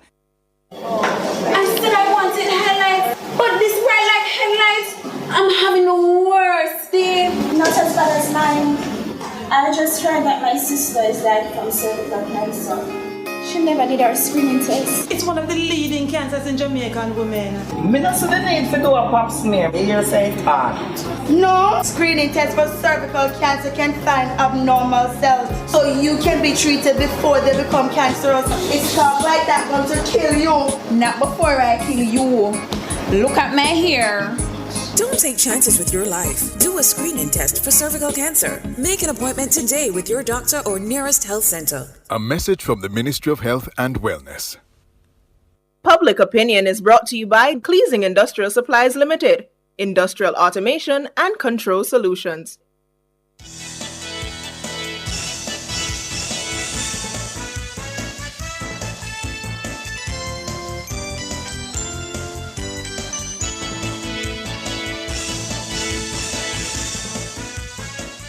Good evening, and welcome to Public Opinion. I'm Robianne Williams. A special good evening to our friends on our YouTube platform. Thank you so much for tuning in. You know we like to hear from you, so we ask you to weigh in live in the comments section on today's Public Opinion. I feel like from the week start, I don't do no Public Opinion. I feel like my YouTubers, they miss me. Yeah?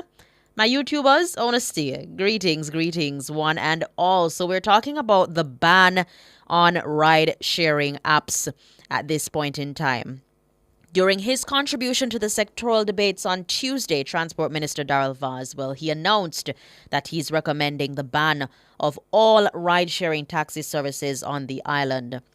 The minister instructed telecoms providers Digicel and Flow to restrict the ride-sharing applications from accessing their respective platforms. These include Uber, InDrive 876 on the go, Lyft and Ride Jamaica. Now, Minister Vaz says the applications will be banned for 1 year in the first instance. Once they comply, which I know they will, based on a ministerial directive, it means that nobody will be able to access those apps until such time as we release them. And that is to protect the lives and safety and the industry that employs thousands of Jamaicans who feel that they are at risk because of unfair competition. This has been on the steering committee agenda, properly discussed, have meetings specifically towards this, called in the Uber people, can't find anybody for InDrive. And the bottom line is, I took a cabinet submission 3 weeks ago to cabinet to ban it. Darrell Vaz, their Minister of Telecommunications and Transport. Now, in public opinion, we're asking, do you agree with the ban on ride-sharing companies in Jamaica? I'll start with the comments quickly on our X platform, where Rick Matthews is saying not at all. The government should facilitate a specific legal framework for ride-sharing companies to operate in support of a diversified urban mobility strategy. The public transport system, as it stands, is inadequate. Nadine White is saying yes, she agrees with the ban on the ride-sharing companies in JA. Elon Musk says the horse already gone through the gate. Take corrective measures, not reactionary emotions. Roger Godwill believes that the ban is utter nonsense and heavy-handed by the government. And Uber has many security measures in place for both passengers and drivers. Some drivers even have their own cameras to protect themselves. And he's saying it is indeed an overreach by the government. Tammy, on the other hand, Tammy is of the same view, rather. Knee-jerk reaction. Persons safely use these apps for years. Persons' income are significantly tied to these apps. To get up and ban is irresponsible by the government. Some varying views there on our social media platform. Going on over to Facebook. Andrew Freitas says if these companies were in foreign countries, they wouldn't think twice of banning these companies for the safety of their citizens. We love cheapness and it costs us our lives most times. Philip Jackson says, come on, lads, be sensible. We're having a safety issue with same. Now, if government do, they okay. If they don't, it's like complaining about the heat of the sun, and if rain, we do the same, and we can't have it both ways. It must be regulated. First, safety over people pocket. Oh, Courtney Thomas says this government is really just a reactive government. SMH. CJ says absolutely yes. I do agree with the ban on rideshare companies. Those things are dangerous worldwide, but more so in Jamaica. Fabian Smith says yes.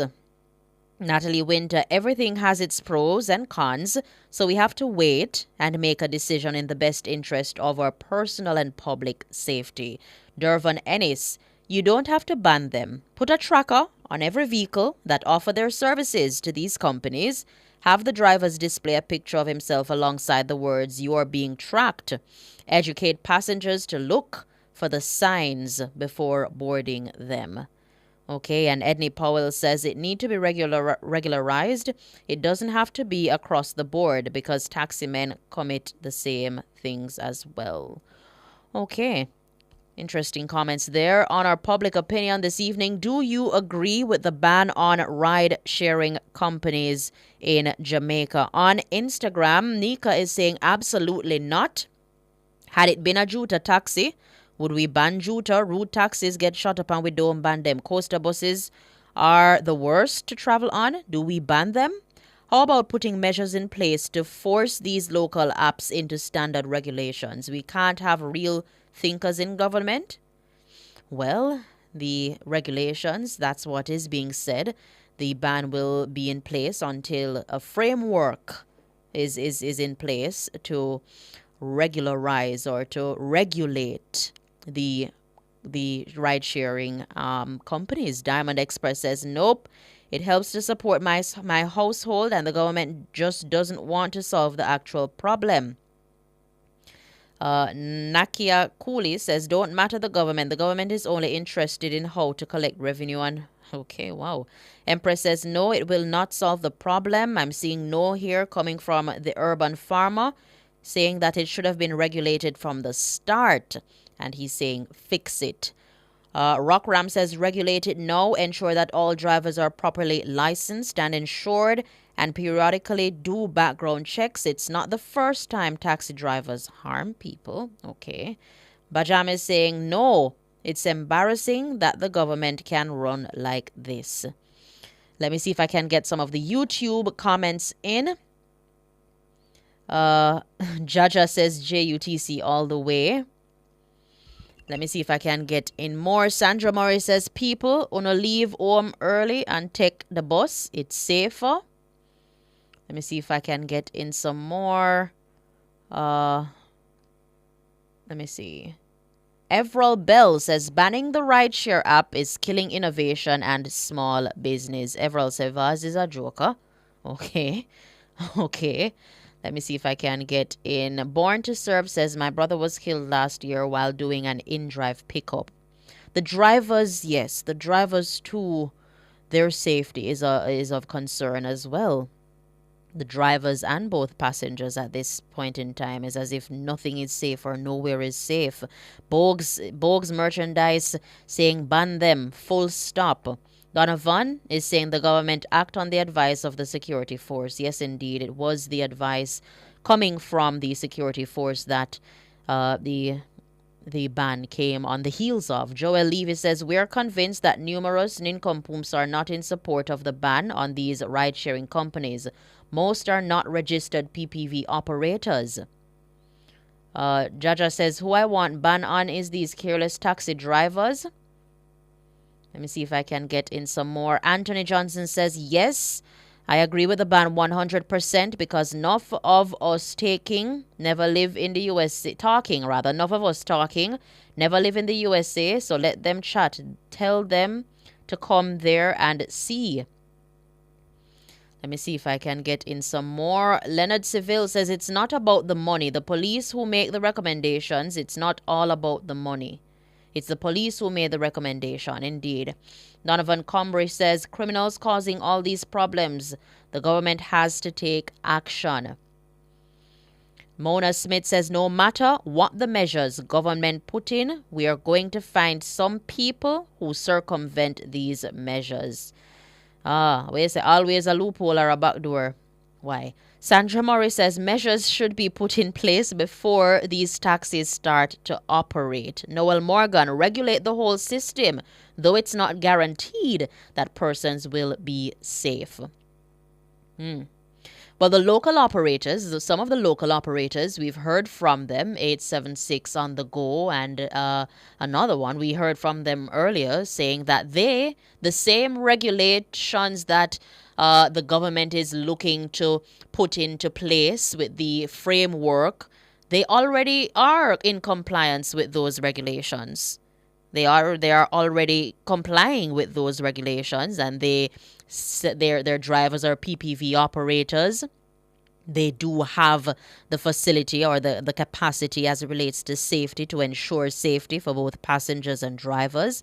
So some of the local operators, they're saying, why a wholesome ban? Why is it that, they are being penalized for something that they are in compliance with? Yeah, so there's that argument. I do know that there will be some consultations going forward. Martin Clark says, ban the driver apps that are not regulated by Transport Authority. Allow the ones who are registered to continue to operate. And I'm of the same view. As it relates to the local operators who are complying. Let them operate. I believe I heard on Cover Story just now that one company has over 400 drivers. The other have 200 flexible. And this I believe the ride sharing app, I'm not saying that those who are not regulated should continue. But it's an income earner. People who do their 9 to 5, they go home and they become a part of the system. They sign up and they do their ride sharing, and it's an added income for some. But let's see what will happen in the weeks to come. what will happen as it relates to the discourse on the matter. We do hope to see a favorable outcome for our local transport or local operators. Yes? Thank you guys so much for participating. That's all the time we have for public opinion, but do stay tuned for the business report.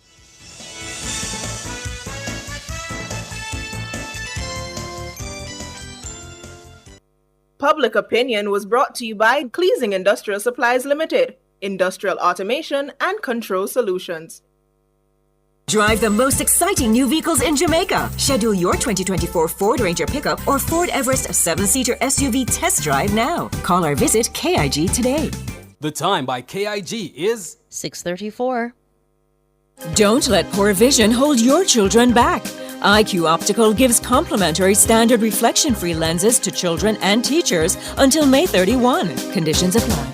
The temperature by IQ Optical is 30 degrees Celsius in Kingston, 29 out west in Montego Bay.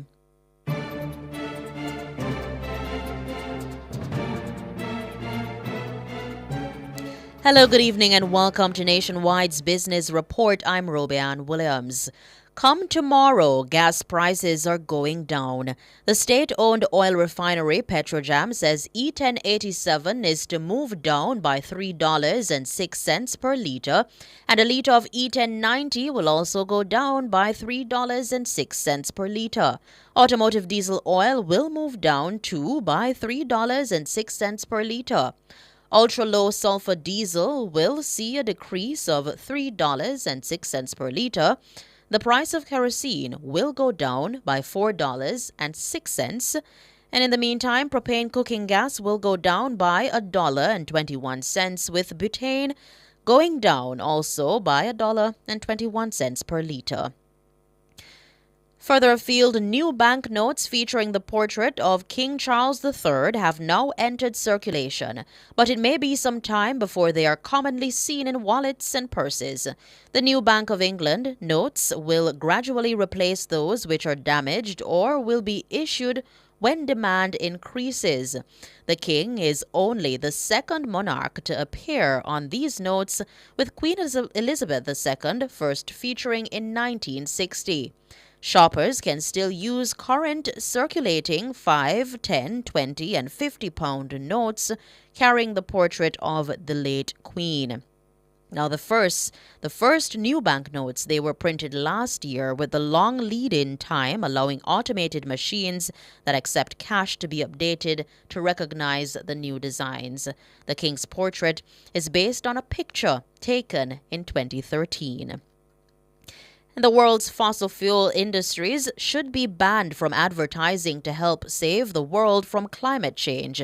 That's according to the head of the United Nations. UN Secretary General Antonio Guterres called coal, oil, and gas corporations the godfathers of climate chaos, who had distorted the truth and deceived the public for decades. He said just as tobacco advertising was banned because of the threat to health, the same should now apply to fossil fuels.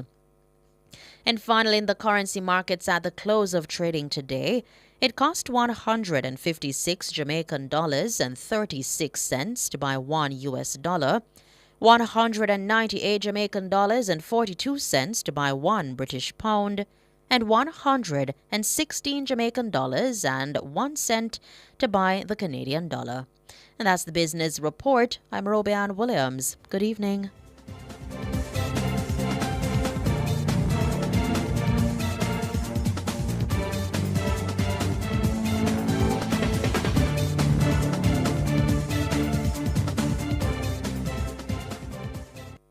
Is your strata filing its annual returns? In keeping with the Registration Strata Titles Act, strata corporations are required to submit an audited financial statement or a copy of its accounts, prepared in keeping with generally accepted accounting principles, signed by the chairman and at least one other member of the executive committee. This must be submitted annually to the Commission of Strata Corporations within 120 days after the end of the financial year. For more information, contact the Commission of Strata Corporations at 926-9748-9. This outstanding 6'4" athlete credits Jamaica with her first Olympic victory ever. Jamaica is filled with Olympians. World record holder McKinley dashes into the lead. We must never forget the forerunners of Jamaican Olympic greatness. Coming into the home stretch, it's Wint who challenges the leader. Win or lose, athletes never forget their Olympic experience. Melly Notty has devastated another world-class field. And Hemmings is going to do it. Hemmings wins it. She's the champion. A personal... Win or lose, Jamaicans will cheer the loudest at the Olympics so that the world will never forget who we are. And Usain Bolt is moving away. And Jamaica retain their title. And the world record has been taken apart. Oh, I say. From July 26 to August 11, tune in only to Nationwide 90 FM for the coverage of the 2024 Paris Olympic Games, because we're here to ensure that you never forget. Nationwide's coverage is powered by our bronze sponsors: National Road Operating and Construction Company Limited, Digicel, Grace Foods, Spirits of Jamaica, Imperial Optical Jamaica, and Rainforest Caribbean.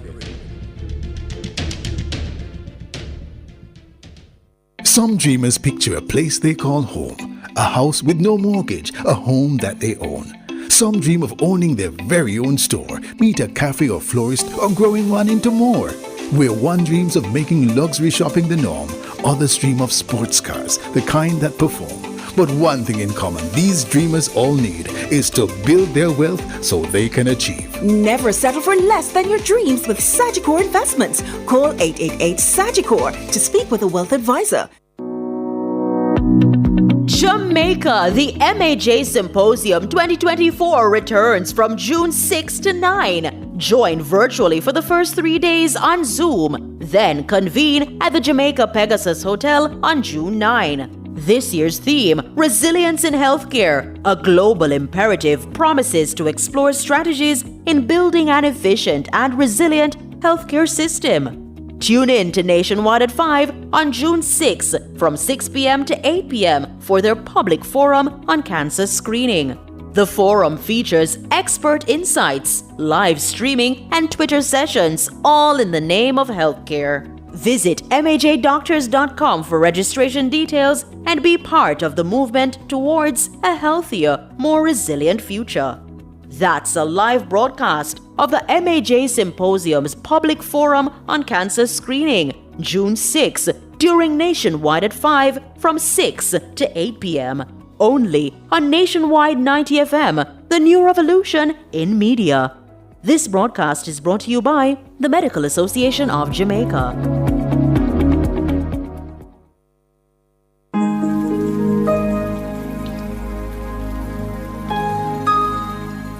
Hi there. Here's some good news for these trying times. Quote, "By God's word, I can see where I'm going. They throw a beam of light on my dark path." Unquote. Psalm 119, verse 105. Listen for God's Word weekdays at 5:45 a.m. and 12:55 p.m. through Oasis. Stop by for a refreshing drink and share a God perspective for the day. Oasis, weekdays 5:45 a.m. and 12:55 p.m. right here on Nationwide, a revolution in media. The rebroadcast of the Oasis can be heard weekdays at 5:45 a.m. The Oasis is brought to you by Solar Tech Jamaica. We use the gift of the sun to power our world. Chewy flavor with delight. It really, really nice. May I say it twice? The time by Jamaica Mountain Peak Golden Turmeric Latte is 17 minutes to 7.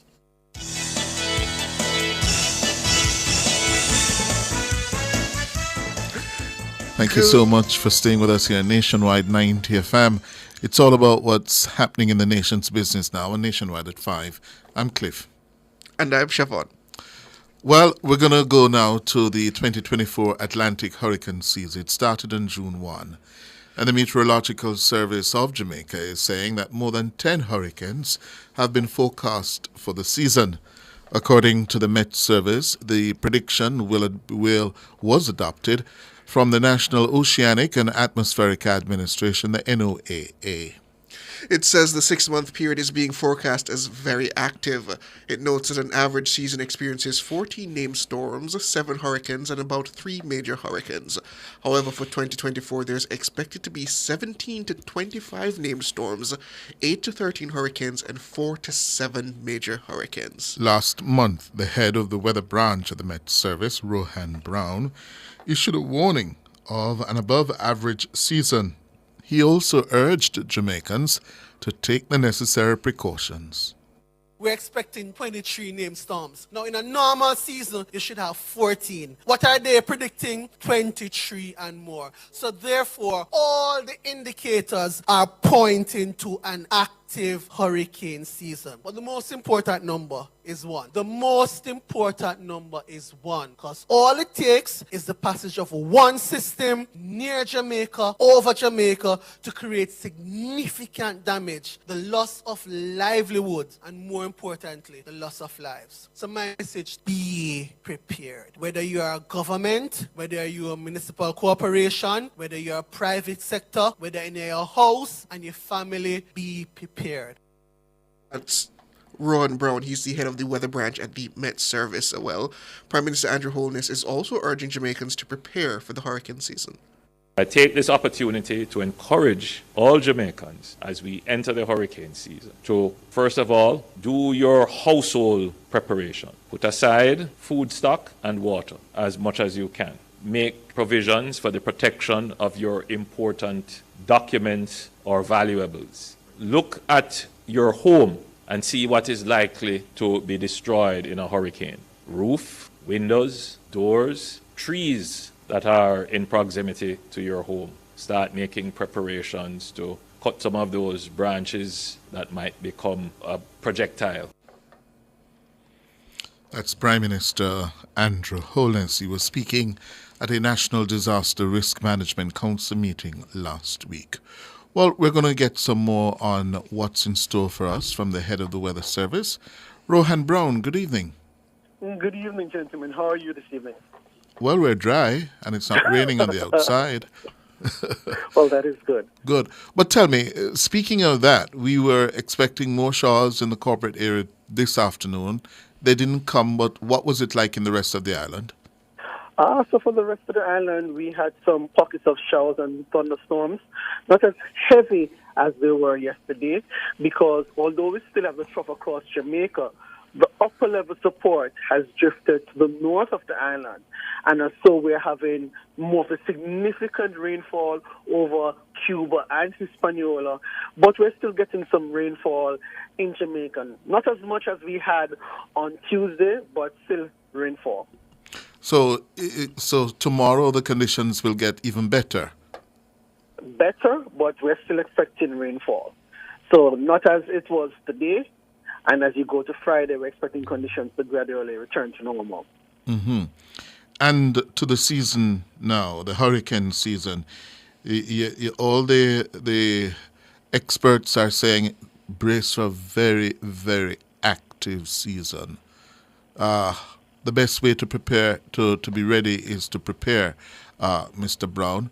But is it that we can see a system start to come into our neighborhood anytime now?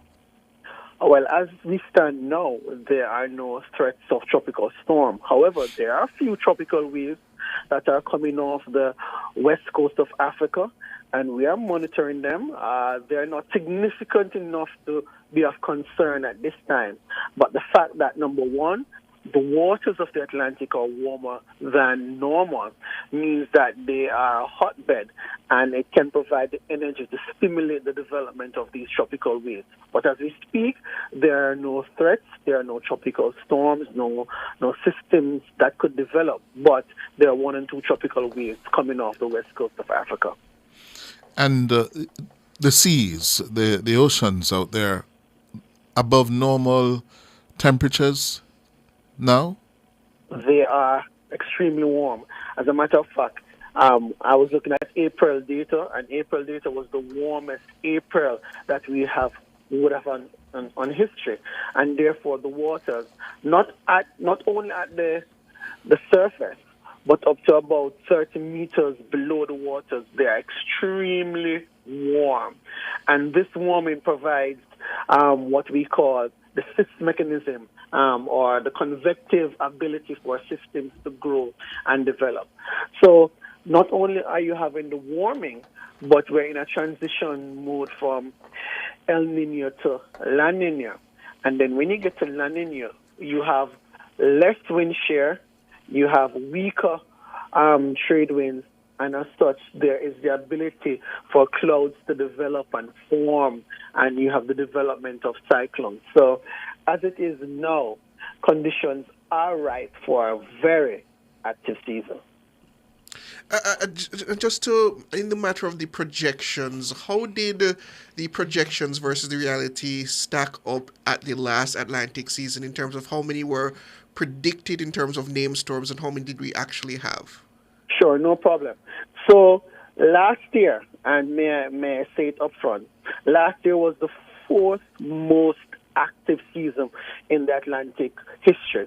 We had 20 named storms.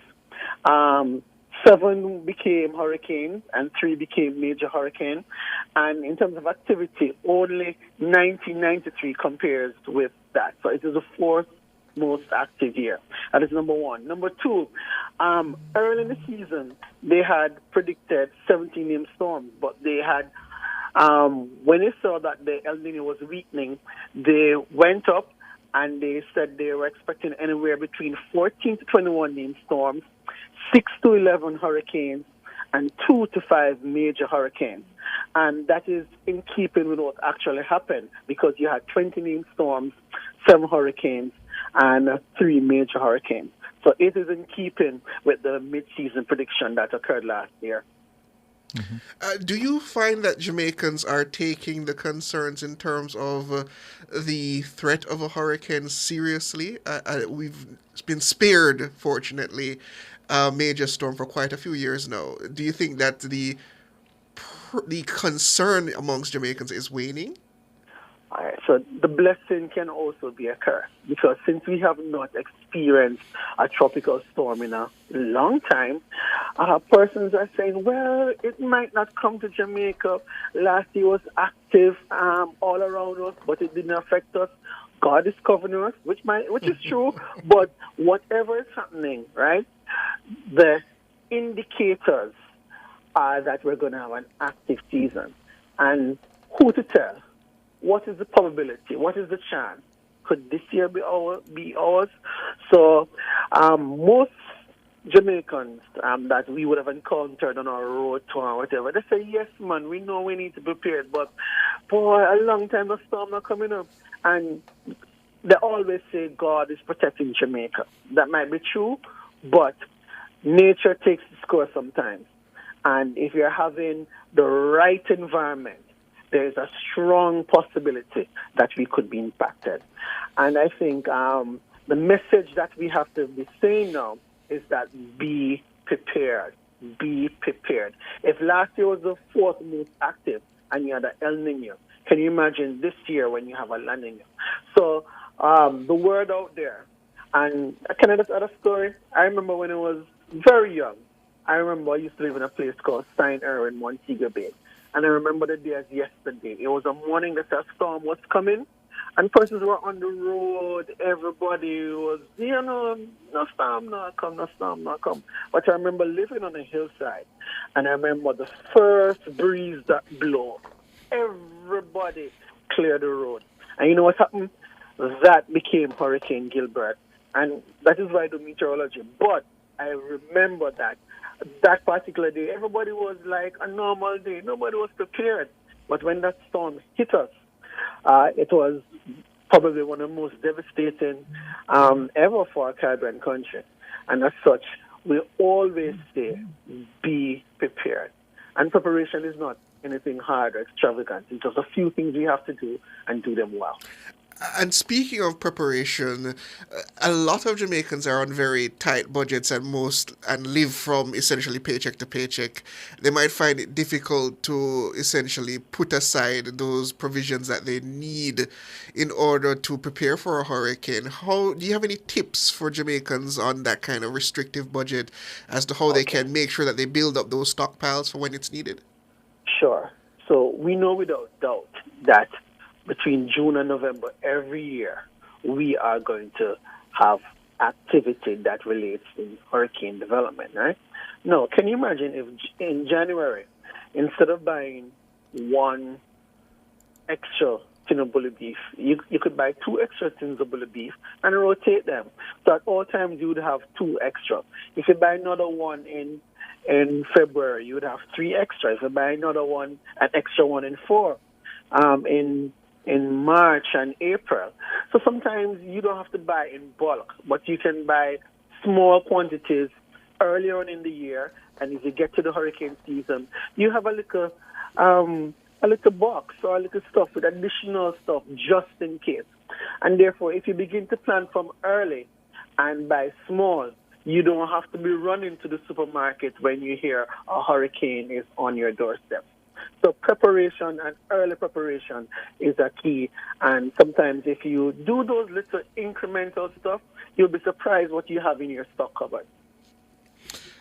In terms of the Met Service, and in particular the weather branch, how better prepared are you this year than previous years in terms of the use and application of technology? All right. So early this year in April, we were with the folks of the National Hurricane Center, because the National Hurricane Center on the WMO Treaty has responsibility for the Caribbean. So we would have a training with the hurricane forecasters. We know most of the hurricane forecasters on a personal note. So we have training with them in April. We would have sent other staff for training. So in terms of training-wise, we are prepared. We have, in terms of our human resource capacity, we have full complement of staff, and all but one is not trained at the Hurricane Center, and it is somebody that was recently employed. We have experienced persons from about 40 years of experience all the way down 20, 30, 10. So in terms of the human element, we are prepared. In terms of the technology, for the most part, we have what is required. We have relationships on the WMO with other entities, so we have access to supercomputing powers that would allow us to run models, to see the models that are available. And because the meteorology community is such a tight-knit community, we're able to share the latest technology and use other third parties if we don't have access to. So in terms of preparedness for the hurricane season, we are prepared as a weather branch. Okay. Rohan Brown, he's the head of the weather branch of the Meteorological Service. Thanks very much, Mr. Brown. You're welcome. Have a good evening. Good. This is Nationwide at 5. After the break, think like a stockbroker with that one, Siobhan Campbell.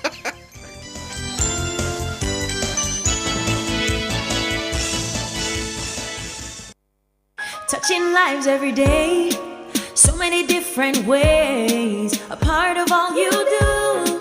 Sagicor will make you feel secure, reaching out for more, we'll always see you through. Reach for more, whatever you're dreaming, whatever your goals, will help you achieve them. You're never alone, taking care of today's needs, take care of tomorrow's dreams, every day helping you succeed. That's what Sagicor means. Today's needs, tomorrow's dreams. Sagicor.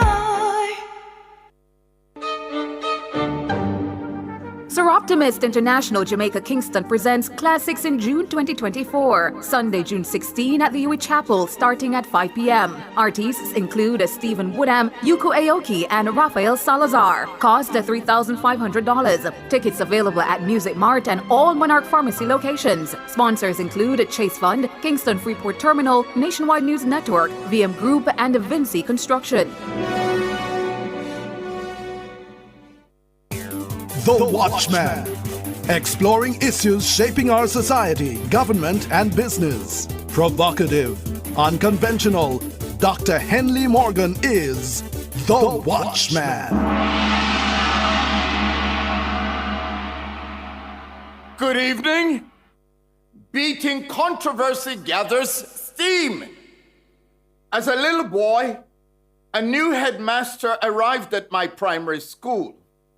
It was not long before he was given the name Goliath because of his imposing stature and appetite for inflicting punishment on errant students.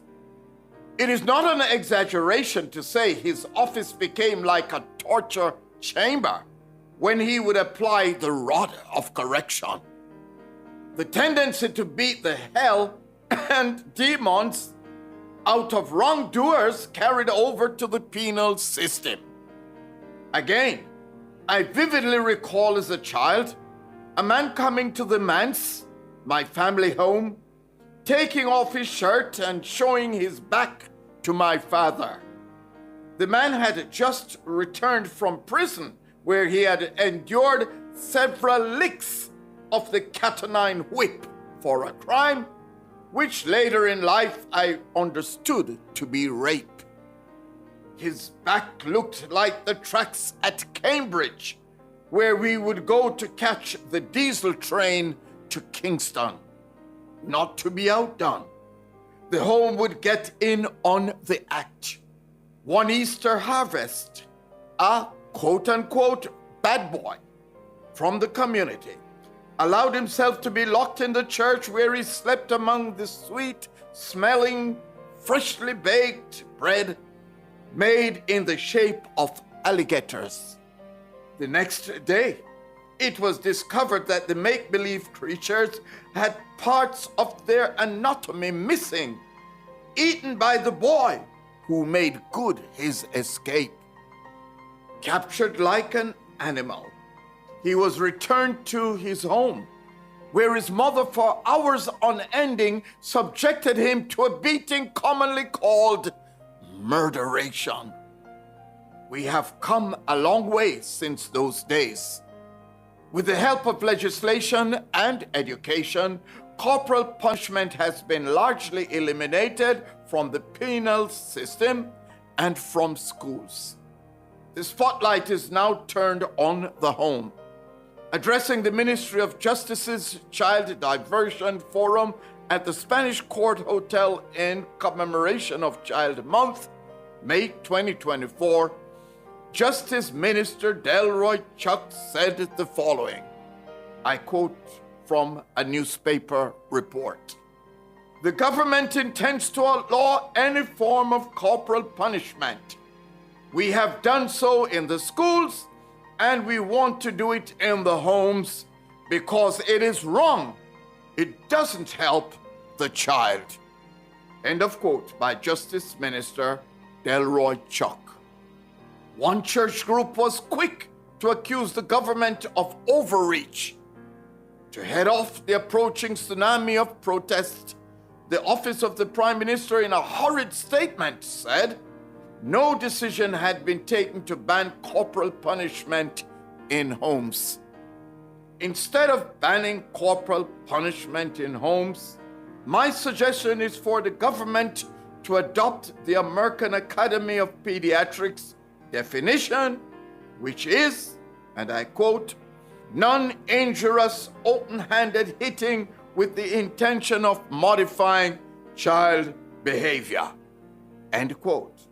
Parents should be given guidelines and access to training in applying the policy.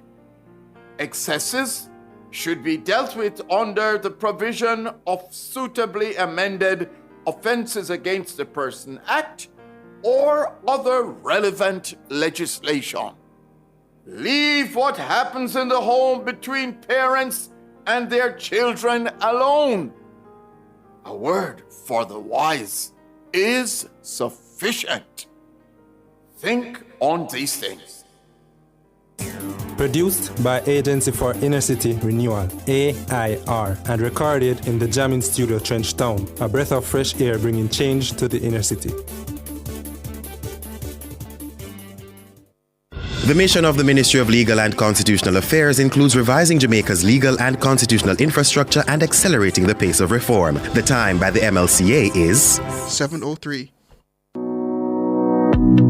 Jamaica, the MAJ Symposium 2024 returns from June 6 to 9. Join virtually for the first 3 days on Zoom, then convene at the Jamaica Pegasus Hotel on June 9. This year's theme, Resilience in Healthcare, a global imperative, promises to explore strategies in building an efficient and resilient healthcare system.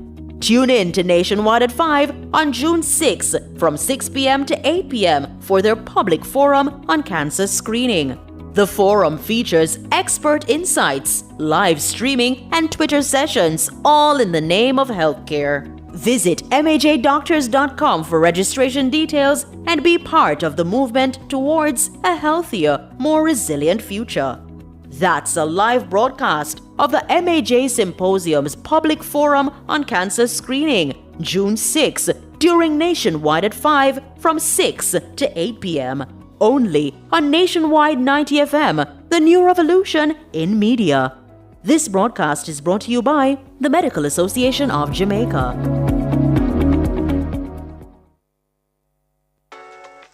Some see the glass half empty, others see the glass half full.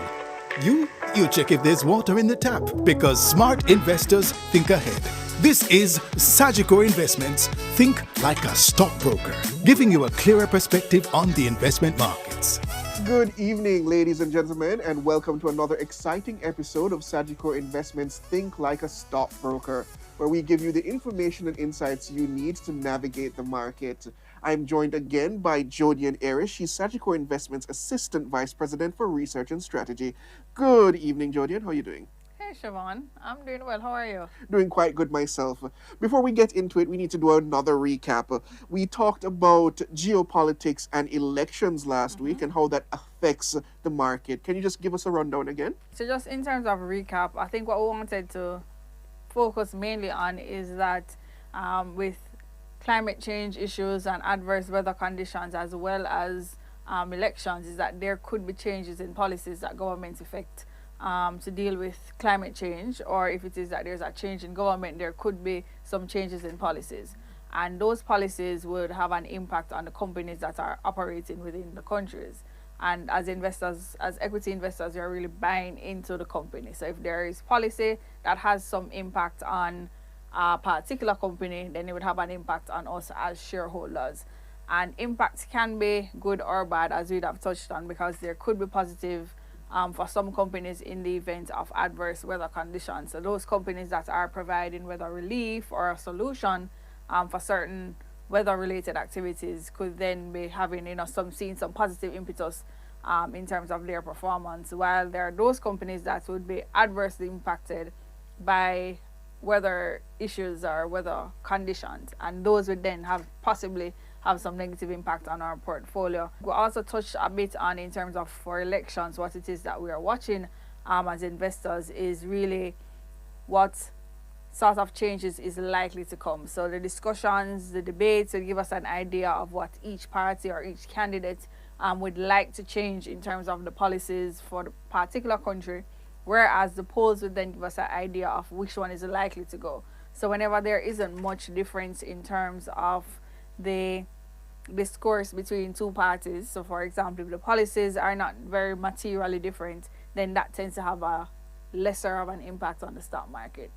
Versus if there is some suggested policy, particularly if you're looking and somebody says, we're going to tax a particular sector, then you'd probably start to see that impact on the stock market, because if it is that a company could then be taxed more because of a certain policy, then that would impact the bottom line, and that would have some impact in terms of how it is that we invest as shareholders. Well, this week we have an interesting topic. It's one I'm quite au fait with as a PC gamer. It's NVIDIA. Everybody's talking about NVIDIA during this AI revolution. Yeah.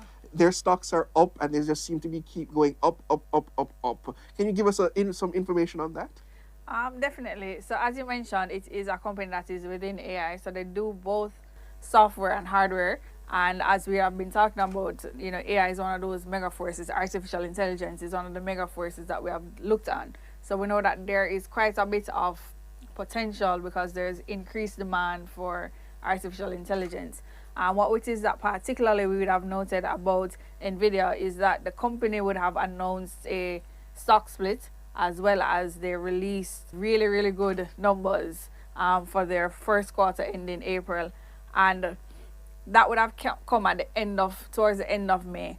And it really provided a boost in terms of the movement in the stock price further, because as you have been watching for over the past 2 years, the stock price that has been going up, up, up.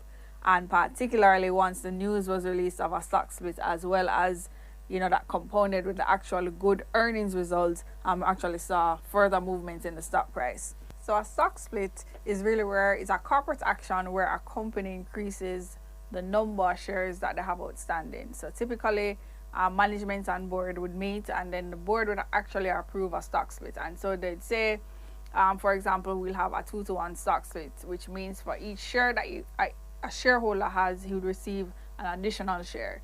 And that would then lead to an increase in the number of shares that are outstanding. So if a company has 10 million shares outstanding, after a 2-to-1 stock split, they'll end up with around 20 million shares outstanding. And this does not have a change in the value. So it's basically the one stock that's being split in whatever number is effective due to the stock split. So there's no change in value. So if it's, for example, you have a stock that is valued at $1, what you'll end up having is 2 stocks that are valued at 50 cents each. So the total value that you have remains the same. So you'd still have value of $1. It's just that you now have more shares. Why companies tend to do this is really when the nominal value of a stock gets too high. So for example, you have a stock and it's trading, for example, at $500 or $200, whereas other companies in that sector is trading less than $100. So yours just seem pricier than the others, even though as shareholders we know that the nominal value is not what we use to value a company. We use the ratios that we spoke about previously, the PEs and stuff like that. But it still has a little bit of a psychological effect on a purchaser when it is that you see this high price. So the stock split helps in terms of reducing that nominal price, and so it becomes a little bit more attractive for persons to say, hey, I'd buy it. It doesn't seem as daunting to purchase. So before we go away from NVIDIA, can we talk about how that company has been performing? Sure. So definitely, as I said, the stock announcement of the stock split is just one portion of why is it that stock price has been moving up, because that was announced in May, and we see the price has been moving from as I said, for 2 years, and very much so from the start of this year. It would have been trading close to $500 per share. And towards the end of May, we saw where that started to trade around $1,000. Right? So that's big movements that we're seeing. And I think the solid performance that the company has been delivering is really one of the impetus that has been pushing in terms of the movement of that share price. And they would have released their Q1 numbers, which would have been for the quarter ended April 28, 2024. And what that has shown is that net income actually grew quite a bit. So net income for that quarter was close to around $15 billion. And when you compare that to the first quarter of the prior year, it was only $2 billion. So that's a huge jump from $2 billion to close to 15.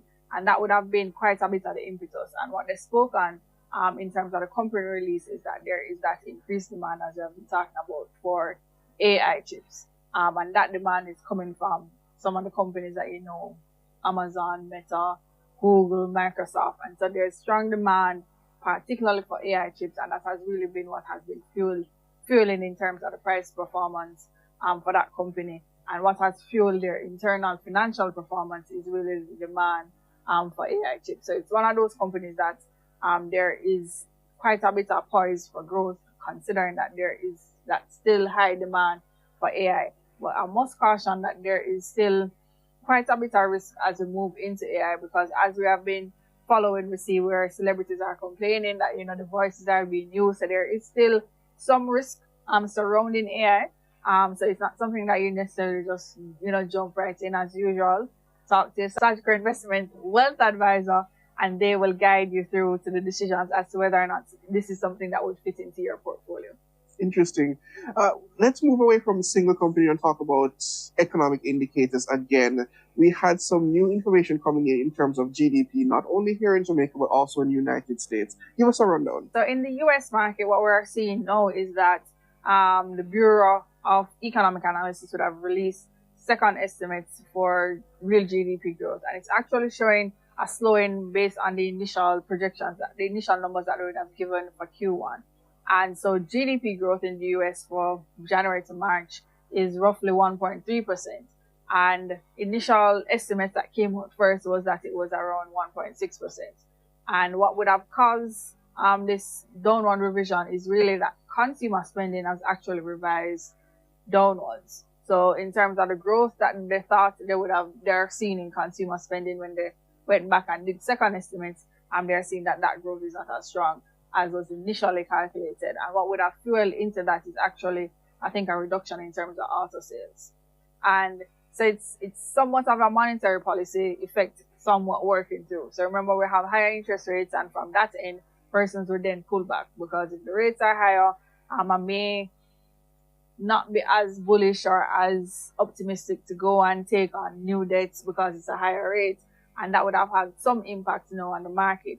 So what we'd have seen is that there's actually somewhat of a dip in terms of the number for the growth in Q1 relative to what was given in terms of the first estimates. And that's okay. Sometimes it goes up, sometimes it goes down. It's just as more information becomes available, there's a little bit more clarity that comes, and it's included in the numbers that we see. One of the things that economists have noted, though, is that there isn't necessarily as great a worry, even though we're seeing a downward revision in the numbers. And that's also due to the fact that they're seeing still strong numbers in terms of from residential consumers and in terms of our residential products and services. So that would have pointed to something good. On the local side, the Planning Institute of Jamaica would have released their first estimates, or their preliminary estimates, for the Q1 performance locally. And that estimate is normally followed by the Statistical Institute of Jamaica, which would then give a more fulsome data. So what they're pointing to in terms of the preliminary numbers is that the country Jamaica would have actually grown by 1.9% for January to March. And what would have fed into that is really activities surrounding tourism. So the transport, areas, hotels and restaurants, other services would have been sectors that would have pushed in terms of the economic growth that we're seeing. And so that is actually something quite good in terms of the numbers. 1.9% is somewhat of a strong number for our economy. What I really like that they point out as well is that they give some forward-looking information. And as investors, you're really buying into the future. Yes. Right, so they would have said that what their expectations thus far for April to June, which would be the second quarter, is that they're expecting that GDP growth could be somewhere between 1.5% to 2.5%. And they would have also shared some of their downside and upside risks to this growth. And it's important for us to watch, because what they're really saying is, here are some upside risks. So it could be a little bit stronger should this happen. But they're also saying it could be a little bit weaker than we project should this happen. And so as investors, what we want to watch is really those caveats that they would have put in to say what could make it higher and what could make it lower. So if it is that we see, what it could make higher play out, then we'd have an idea that we could see stronger growth than we expect, and that would feed into how it is that we position our portfolio. So on the upside, what they highlighted is that there could be stronger growth if it is that there is not as great of weather impact. So if it is that the period April to June does not have any harsh weather conditions that impact whether agriculture or water production, then we could see higher growth.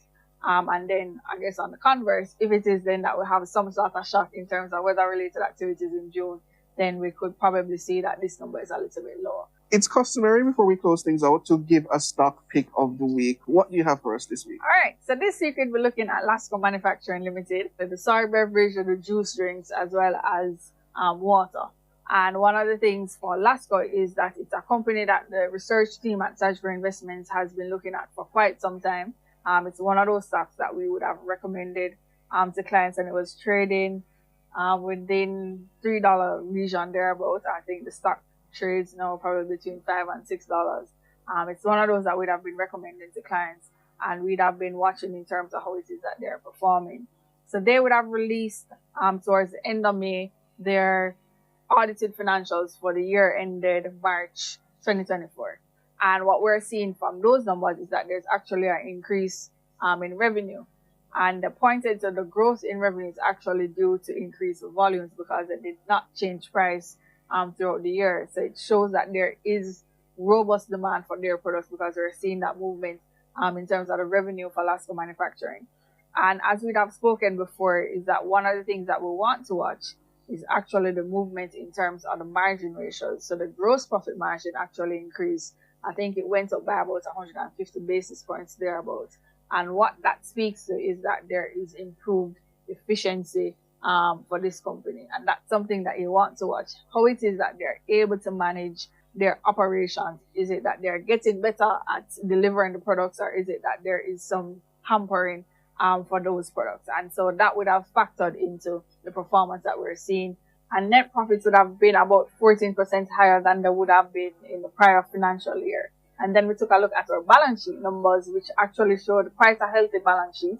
Assets are growing. And when we drilled further down and we looked at two line items in particular, one being cash and cash equivalents, as well as cash held for short-term or cash in short-term investments, which would combine to give it that sort of a cash balance. That actually grew quite a bit. So it is around 7 billion at the end of March 2024, coming from close to 4 billion in the prior year. And what that means is that if a company has a nice cash balance, there probably is consideration for how it is that they're going to deploy that. And our Sagicor Investments team has actually reached out to the management of Lasco Manufacturing to get some further insights as to, some of the future plans that they have for the company and what it is that they probably intend to do with this sort of cash. And, it speaks to how it is that we, as investors, we're forward looking. So we want to see and to see good things on a balance sheet. We also want to reach out to management and get a feel of what's likely to come so we can put those in our numbers when it is that we're doing projections to see where a stock price could likely go. And with that, I definitely recommend that you reach out to a Sagicor Investments wealth advisor. It's one of the topics, or Lasco Manufacturing is one of the companies that Sagicor research team actually discusses quite a bit with our wealth management team. And as such, they'd have further information in terms of what it is that they're likely to do with this cash on the balance sheet and how it is that our research team is seeing that movement in terms of that stock price. But as usual, the team would have prepared a fulsome review on Lasco Manufacturing, and it is available. So I would suggest that you reach out to a Sagicor Investments wealth advisor for further details. Also, if there's anything that I would have said throughout our discussions today that you find particularly interesting, you're also free to reach out to a Sagicor Investments wealth advisor to further discuss that as well. Thank you again, Jodianne, and thank you, listeners and viewers, for joining us for another exciting episode of Sagicor Investments Think Like a Stockbroker. Tune in again next week, same time. That was Sagicor Investments Think Like a Stockbroker. Smart investors think ahead. Join us on Nationwide 90 FM, Wednesdays at 7 p.m. for Sagicor Investments Think Like a Stockbroker.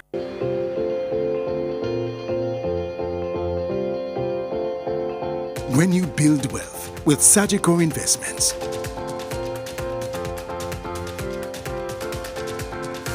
you never have to settle for less than your dreams. Call 888-SAGICOR to speak with a wealth advisor so Sagicor Investments can help you create, grow, and preserve your wealth.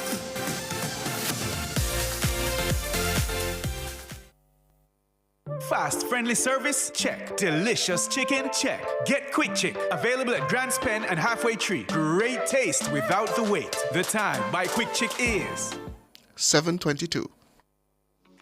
Invest in Jamaica and make your money grow. Invest in Mayberry Jamaican Equities Bond, a safe and purposeful way to invest. How? We carefully invest your funds in top local companies, empowering you to profit from multiple businesses, not just one. With a minimum investment of just $20,000 and an interest rate of up to 10.5% per annum, it's more than just growth. It's profit with purpose. Discover more at www.profitwithpurposeja.com or contact your investment advisor for full details. Profit with purpose. Invest with Mayberry.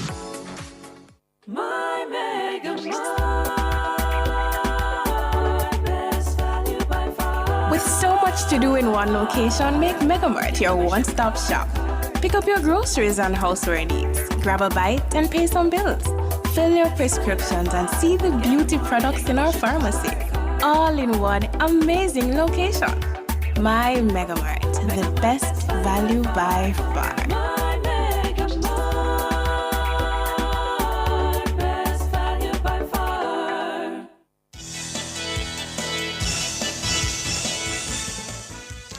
Good evening, listeners. We're turning to another topic this evening. The Medical Association of Jamaica, MAJ, in association with the Ministry of Health and Wellness, is hosting their symposium for 2024. That's from June 6 to June 9. The theme of the symposium is Resilience in Healthcare, a Global Imperative. On June 6, there will be a live broadcast on Nationwide at 5 right here with a public forum on cancer screening. For more on the symposium for 2024, we are joined by the president-elect of the MAJ, Professor Marvin Reed. Good evening, Professor. Good evening, sir, and how are you doing? Doing quite well. So let's get into it. Explain to us this year's theme for the symposium, Healthcare, a Global Imperative. Resilience in healthcare, rather. Explain it to us. What resilience really just speaks to capacity, reserve, and essentially what we're saying is that when you look at the healthcare system, especially what happened during the COVID period, you could make the informed decision that the healthcare system was stressed, all right? There were times during the COVID time when we had issues with finding beds for individuals and so on. So the idea here is that now that we are back to what we consider to be relatively steady state, it's important for us to ensure that the healthcare system functions efficiently and at the same time has built-in reserve, built-in extra capacity for us whenever there's any other stress, whether there's a pandemic, there's a natural disaster, or whatever there is, that there's an appropriate reserve capacity within the system. So this is not only an issue here in Jamaica, it's actually a global issue. And as you know, as part of the World Health Assembly during the past week, one of the discussions there was really how do you have countries all over the world invest in their healthcare systems so that there's increased capacity to deal with eventualities. Oh, and on such an important topic, who do you have lined up to speak this year? Well, you see, healthcare resilience covers all facets of healthcare. It covers the public health systems, it covers the private health systems, and therefore it also involves what we call how we behave in terms of ethics and so on. So we have a wide cross-section of panelists, guest lecturers. It's actually an international cadre of speakers that we have. We have Dr. Barboso, who is the PAHO, World Health Organization director. We'll have a lecture from him. We will have, on our ethics morning, which is on Sunday, we will have contributions from Professor Jan Helg Solbakk from Norway. And more importantly, we have a team of local experts. We'll be hearing from our own CMO, Dr. Jacqueline Beseto Mackenzie, on Sunday, as she describes how it is that the Ministry of Health is going about reforming and transforming the secondary care health system, which is really the hospital. How do we fix the hospital so that wait time is less, people get more services when they need it, and that sort of a thing. So it promises to be a very comprehensive and informative 3 or 4 days. Interesting. And what is the format of the symposium? For example, would the audience and those in attendance have an opportunity to, say, interact with your speakers? All right. So we're using a hybrid format. So on the Thursday, Friday, and Saturday, most of those presentations, all those presentations would be online. And in order to get access to that, one would have to register using the majdoctors.com symposium website. So you'd register for that, and you get your link. The Sunday is a face-to-face format where individuals who have been registered and so on will be able to come and see and participate in live presentations. Individuals will also have the option Sunday as well to do online. So Sunday is real face-to-face and online. Where does the public fit in? The public can participate if they're so minded by registering and joining. But specifically for the public, we're having tomorrow, as you mentioned in your preamble, a panel discussion about a topic that we think the public should be very interested in. And it's really dealing with cancer screening. And that's going to be led by Dr. Tamu Davison. And we're going to be speaking about the fact, how do we detect cancers at a very early stage? Which cancers can be detected? Which cancers, when detected early, can lead to a cure? And so we'll be having that panel discussion being led by Dr. Davidson tomorrow, and that you'll be hosting it as nationwide. And clearly, the audience will be able to participate through call-ins and so on. Okay, and just finally, how does one attend the symposium? Is there a pre-registration, and is there a cost associated? Yes. So for those individuals who are physicians or healthcare providers, there's a registration cost for MHA members, which is $6,500 for all days. There's a daily rate of $2,500 if they choose to attend daily. If you're a non-member of the MHA, the cost goes up a little bit to about $7,500. If you're a nurse or some other member of the healthcare team, your cost is roughly $4,000 for the 3 days. Now, an important thing for us, for those of us in the healthcare sector, is that the season attendance will give you most of your professional development credit that you would need for the year. So it's really fairly attractive proposition for members in the healthcare team, because they can get all the what we call continuing medical education credits they need just by attending the symposium. That's good to hear. And as the professor said, listeners, on June 6th, there will be a live broadcast on Nationwide at 5 of that public forum on cancer screening. You are more than welcome to tune in and listen. Thank you so much, Professor Marvin Reed. He is the president-elect of the MAJ. Thank you so much, sir. Thank you so much, sir. Bye-bye. Have a good evening, sir. Well, listeners, we're now going to be lining up to take your calls after this break. The numbers to call are 630-9371-4 and 618-8255. Come chat with us.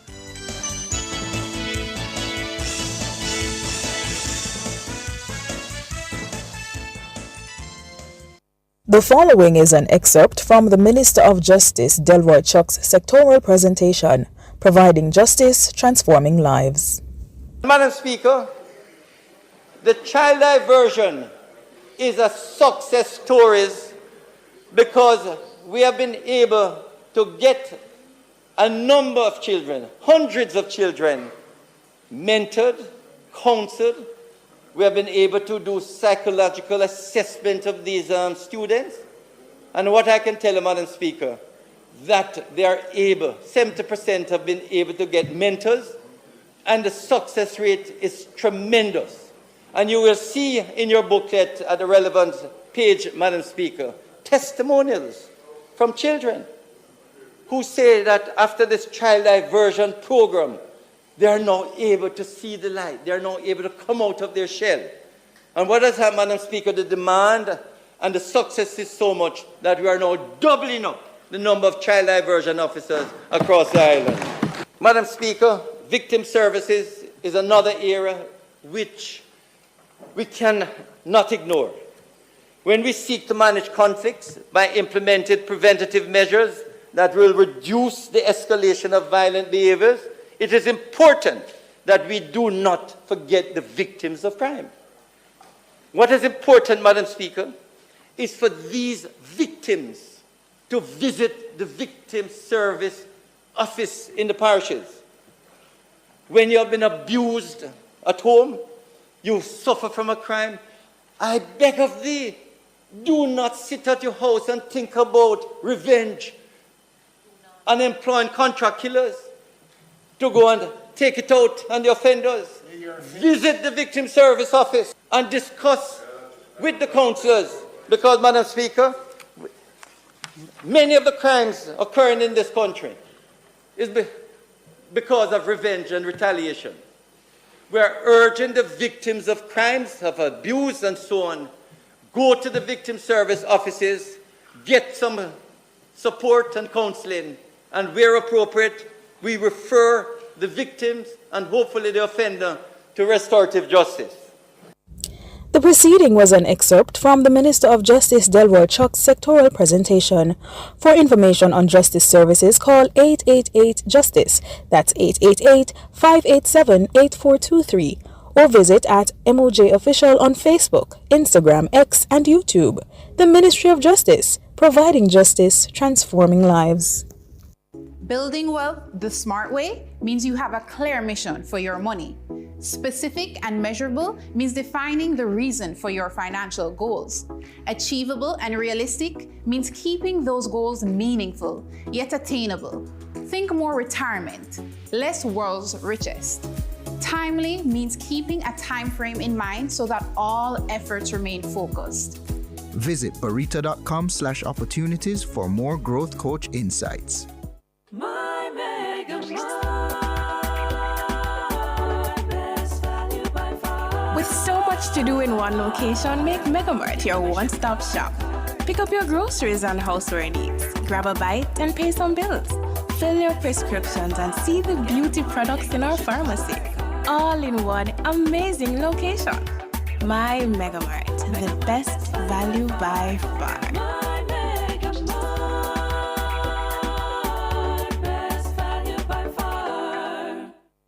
The Development Bank of Jamaica wants to see more businesses, more job creation, and better opportunities for people across Jamaica. That's why since day one, we've been dedicated to facilitating economic growth and development across all sectors, while providing funding and technical assistance to MSMEs, projects, and other businesses through our strong partnerships. Because helping to build better businesses helps to build a better Jamaican economy for everyone. Visit us at dbankjm.com for more info. DBJ, the business builder.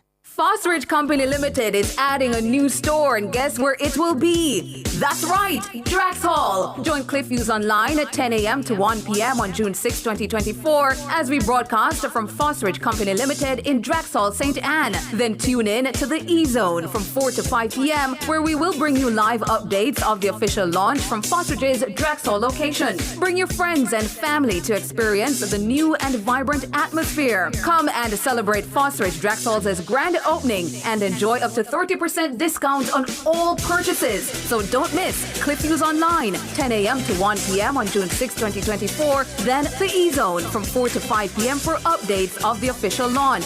Don't miss these shows on Nationwide 90 FM, the new revolution in media. This broadcast is brought to you by Fosterage Company Limited.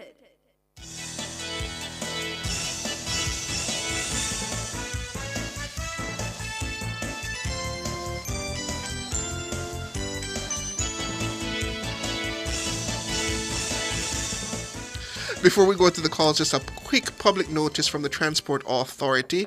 The Transport Authority is asking all ride-sharing, ride-hailing companies to contact their office urgently by calling 876-277-9671. That is a message from the Transport Authority. Carl, you're on the line. Good evening. Evening. Good evening, Carl. Evening, Mr. Yus. Mr. Yus, Yes, sir. the second St. James, second lady there. You know, what she falling, what she falling in her line. When Mr. Dawes, it get poisoned by the PMP them, and it have to go for you, take up a university. I wonder if no doctor never rush visit that Dr. Dawes is all right. That's why I don't like to ask the second lady. second or third lady, we don't know if she fall. That is my first question. Second one, Mr. Hughes, me hear Mr. Val said this morning on 6 and 7 o'clock news that the government have purchased 300 JUTC bus out of taxpayer money. No money won't be borrowed. Mr. Hughes, we take time at on first world country. Answer me now, Mr. Hughes. I'm listening to you, you know. I'm listening to you. Mr. Hughes, 8 years ago, Mr. Hughes, you could have heard them the breeder story there, Mr. Hughes? Them the breeder story. What do you mean by them the breeder story? Them Boy the or breeder girl? story say Gender we or can what buy gender you talking? 300 JUTC bus out of our own revenue, and we don't have to borrow the money. Oh, no, you clarify. No, that would have been rather unlikely. And if me remember also, 2022-2023 budget cycle, I hear the Prime Minister say, we are going to do a bypass road in a Montego Bay, and it will be built out of the taxpayer money. 8 years ago, you could have heard that story there?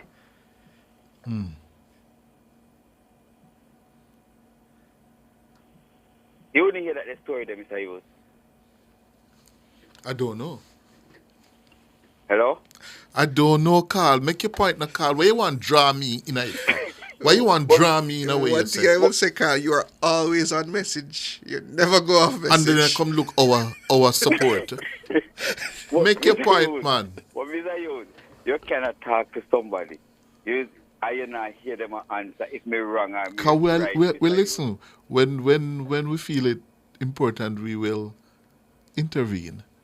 All right. Never make somebody, because somebody is where you will like to talk to. The only thing me have to let, Mr. Hughes, me here Dayton Campbell this evening.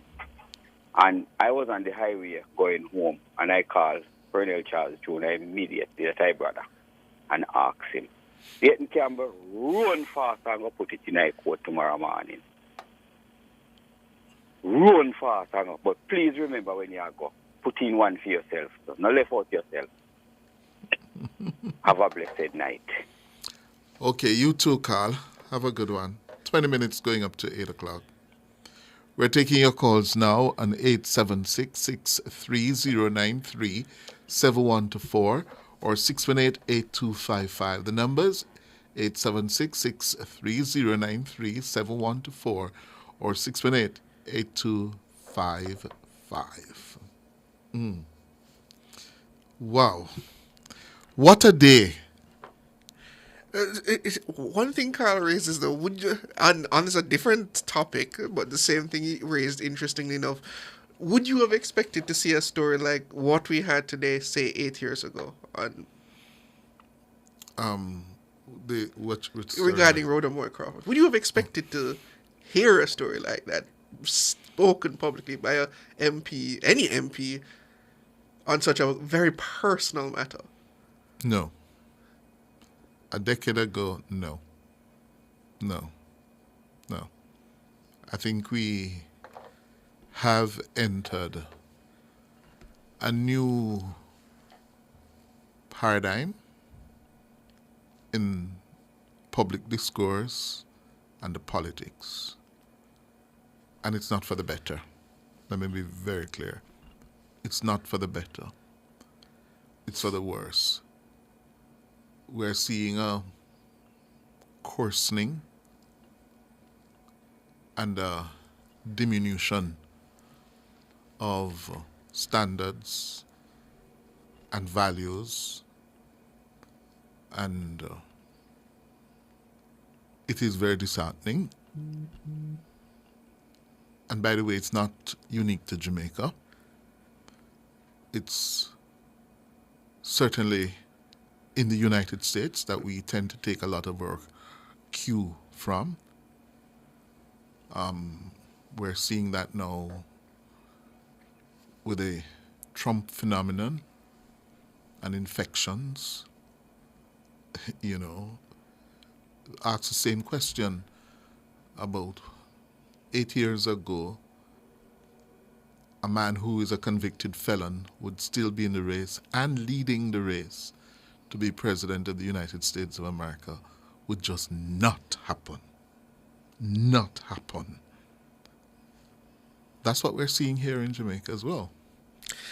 The guardrails are falling and the standards are falling, and it's a matter of anything goes.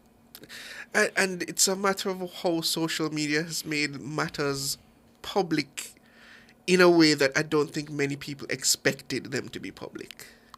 True.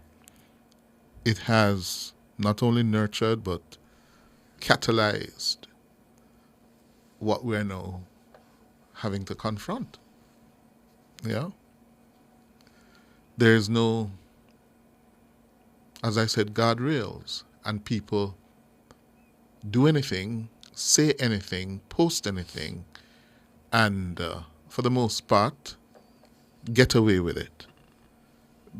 I see in the news this evening one social media post by, I don't know the name at all, accusing Mr. Vaz of a very serious, frankly defaming Mr. Vaz. Yes, and I can't repeat the defamation. Precisely. But what was interesting and why it made news, he quickly apologized profusely to Vaz. Yeah? I don't know if what that means, if people are beginning to feel the heat, yeah, and will be more circumspect in their vitriol. I don't know. I think a lot of people, particularly in the social media space, believe that the anonymity gives them certain power and privilege that I think now they're often realizing they can easily be disabused of. Considering you're not as anonymous on social media as you believe you are. Yeah, because the same technology is making that less and less so. Precisely. Yeah. Mm-hmm. Who do we have? Lloyd. Good evening. Good evening to both of you. I am kind of puzzled about this Asian situation. What I noticed is that in Haiti, it is only, as far as I hear in the news, it is only the poor that is going through harassment by the gangsters. And there are a set of Jamaican people here who seem to be on the gangster side. Because if they hear that Jamaica is trying to assist Haiti by sending any form of assistance in security, they come out and they start to bash. Yet, they seem to don't understand that the people them that is running away and finding themselves in Jamaica are poor Asians. They seem, some of them, not to care about the kidding that is taking place in Jamaica by Jamaicans. But they care about killings going on in all other parts of the world. It puzzles me because I don't hear the people there with money and position other in the political circle. I don't hear them being attacked. I would have liked to know why. And it seems like it's the same planning out to take place at Jamaica, because I hear a man, I say, him want to put in a set of people where can stop crime preventers all over the country, as if we don't have no security forces here, and nobody asking where are you going to recruit these people from. I don't hear no question being asked. I hear man say, I tell in supporters months ago, we have to start get wicked on them.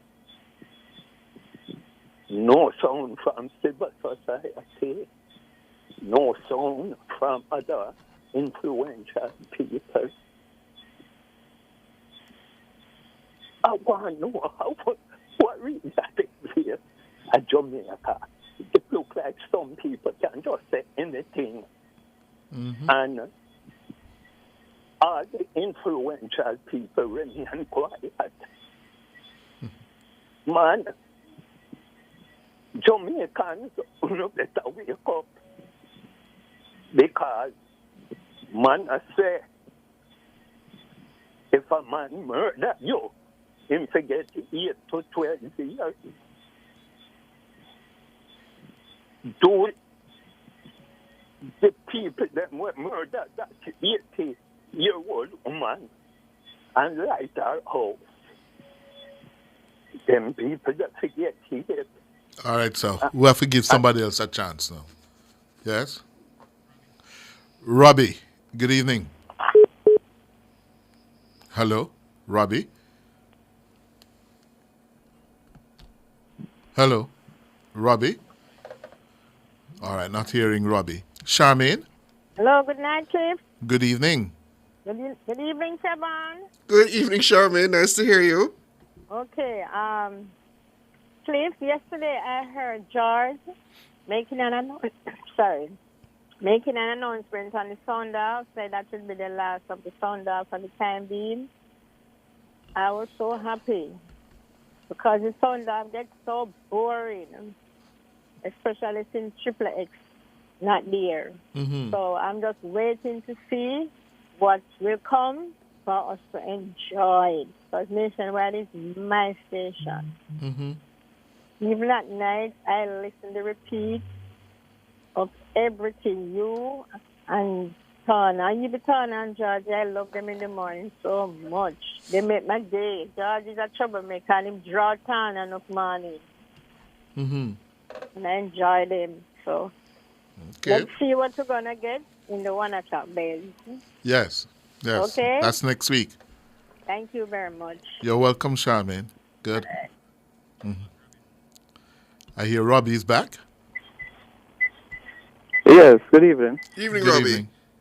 Right, so I was saying I was disappointed that we have matured to the point where, you know, we have less of these personal attacks and deal more with substantive issues.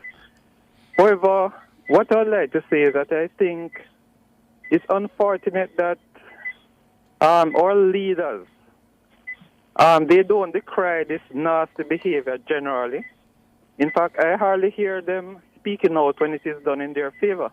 I think a sign of true leadership is where the leaders can call out their own supporters and tell them, we don't want that kind of support where you're being vicious and nasty to our opponents on our behalf. And I wish all leaders generally would reach that stage where they say, that doesn't represent us, and we condemn it, even if it is on our behalf. Yes. You think you will ever get there? I hope. I wish to see us develop, and I think leaders should lead. and can lead. Mm-hmm. And there should be persons out there who want to make a difference and be strong enough to say, even though you're our supporters and we appreciate your support, Mm-hmm. that level we don't want on our behalf. Yeah. We want a standard. I hope it can reach there. I hope so too, sir. Because where we're going down now is what is the word? What was the word Damien Crawford used? Our politics is in pits. Yeah, we're going down to the pit of hell. Yeah, but it's on both sides. There's no Yes. sense pretending Yes. that it's anyone side. No, it's both. Yeah. Yeah. Yeah. All right, sir. Thank you. All right, Ravi. thank you. Good. Max, good evening. Hey, Ricardo. Not Ricardo, this is Siobhan. Oh, sorry. Sorry, man. Cliff, what you doing? I'm all right, I'm yeah, okay. man. Are we looking for the World Cup? The Cricket World Cup. I think West Indies are in with a good chance. You think so? Yeah. Yeah, Well, they're we in never with a get- good we- chance. We never make a good account in the last game, though, but... You mean Against the- the opening match? Yeah, man. We play with them name. Who the is Mazda it? team, I guess. Funny name team there. Papua New Guinea? Yes, right. We struggled, man. Uh-huh. But let's see. But they have they have been, I think we are in a fairly good position. Yeah, I think so. We I think we have a very well balanced Yeah. team. Yeah, and I think we should be in the mix at the end. Yeah, very Yeah? much so. Mm-hmm. If I heard the interview today, boy, it was really touching to listen to Rhoda. And, how she poured out. It was really good for her to have poured out because I guess a lot of people going through this thing but have to keep it inside because of the territory, Mm-hmm. And I hope that she doesn't come under any pressure for saying what she said. Because this can only help going forward to, get these people to understand that we don't have to run a nasty politics like what happened in the rest of the world. Yes. A few years ago, we were praying for a younger person to get involved in politics. Now they are being involved. I want them to lead the charge and to set the standard. Yes. You understand? Yes. What I'd recommend to the Prime Minister, situation like this cannot be allowed and it did not go away. That I think there needs to be a sitting down. I would assume, and I'm trying to be in the Prime Minister's personal business, I would assume that there's a discussion between him and his wife to clear the air. And what I would expect is that he sit with his team and discuss this because, as I said, people are still looking at her as if she's guilty. And it will not go away on its own unless they sit down and talk about this and so on. Because, we don't want people like this to leave our politics. We need them to be there. And these things can only continue to gather mass and destroy her if she's not careful. And I hope it doesn't end up that way. Mm-hmm. So I'm kindly asking Sir Prime Minister, step in and try to put this, just kill it. Right? I don't believe anything is going on. That just like what is said is a rumor. But when I hear a rumor, something have to step in and try to deal with it. So this is an end because on its own it can continue to escalate. Yes. Right? Does Yeah. that make sense? Yeah. Yeah. We need it. How does he kill it though? I don't know. Well, that's a killing thing. I mean, the fact that he and his team need to sit down, his cabinet or his leadership team and just talk through it. That's after, I would assume, discussing it with his partner. Mm-hmm. And just talk through it. This is a rumor, such and such and such and such. I want you guys to leave. Just don't, follow this thing because it's just what it is, rumor. Yes. Right. Mm-hmm. Because, it can be very nasty, and especially for a woman, you understand? It's a natural thing, I mean, if you hear something but I believe that it's naturally going to cause an impact on you being a wife. Mm-hmm. Yeah, so there needs to be some, coming together and try to look at it. But really good work done, and I hope that we'll continue. These things just help us to continue to grow as a team and make better for politics because we need it. And the country has suffered too long. We need to part a way forward that is clean. Mm-hmm. Where people can get more involved in it. We can increase the amount of persons coming out to vote because they love it. But if we continue down this road, it will only damage us. Mm-hmm. All right? Okay, sir. All right. That's it for today, Wednesday, June 5, 2024. Thanks to our callers, our YouTubers, our WhatsAppers, and our tweets. Thanks to our producer, Dana Davies. She was assisted by Delicia Brownball. Thanks to our technical operator, Andrew Anderson, and members of the news and production team led by our editor today, Cara Powell. I'm Cliff Hughes. It's Cliff Hughes again? Well, I'm Siobhan Campbell. Reminding you, take care of your loved one and look out for your neighbor. Good night.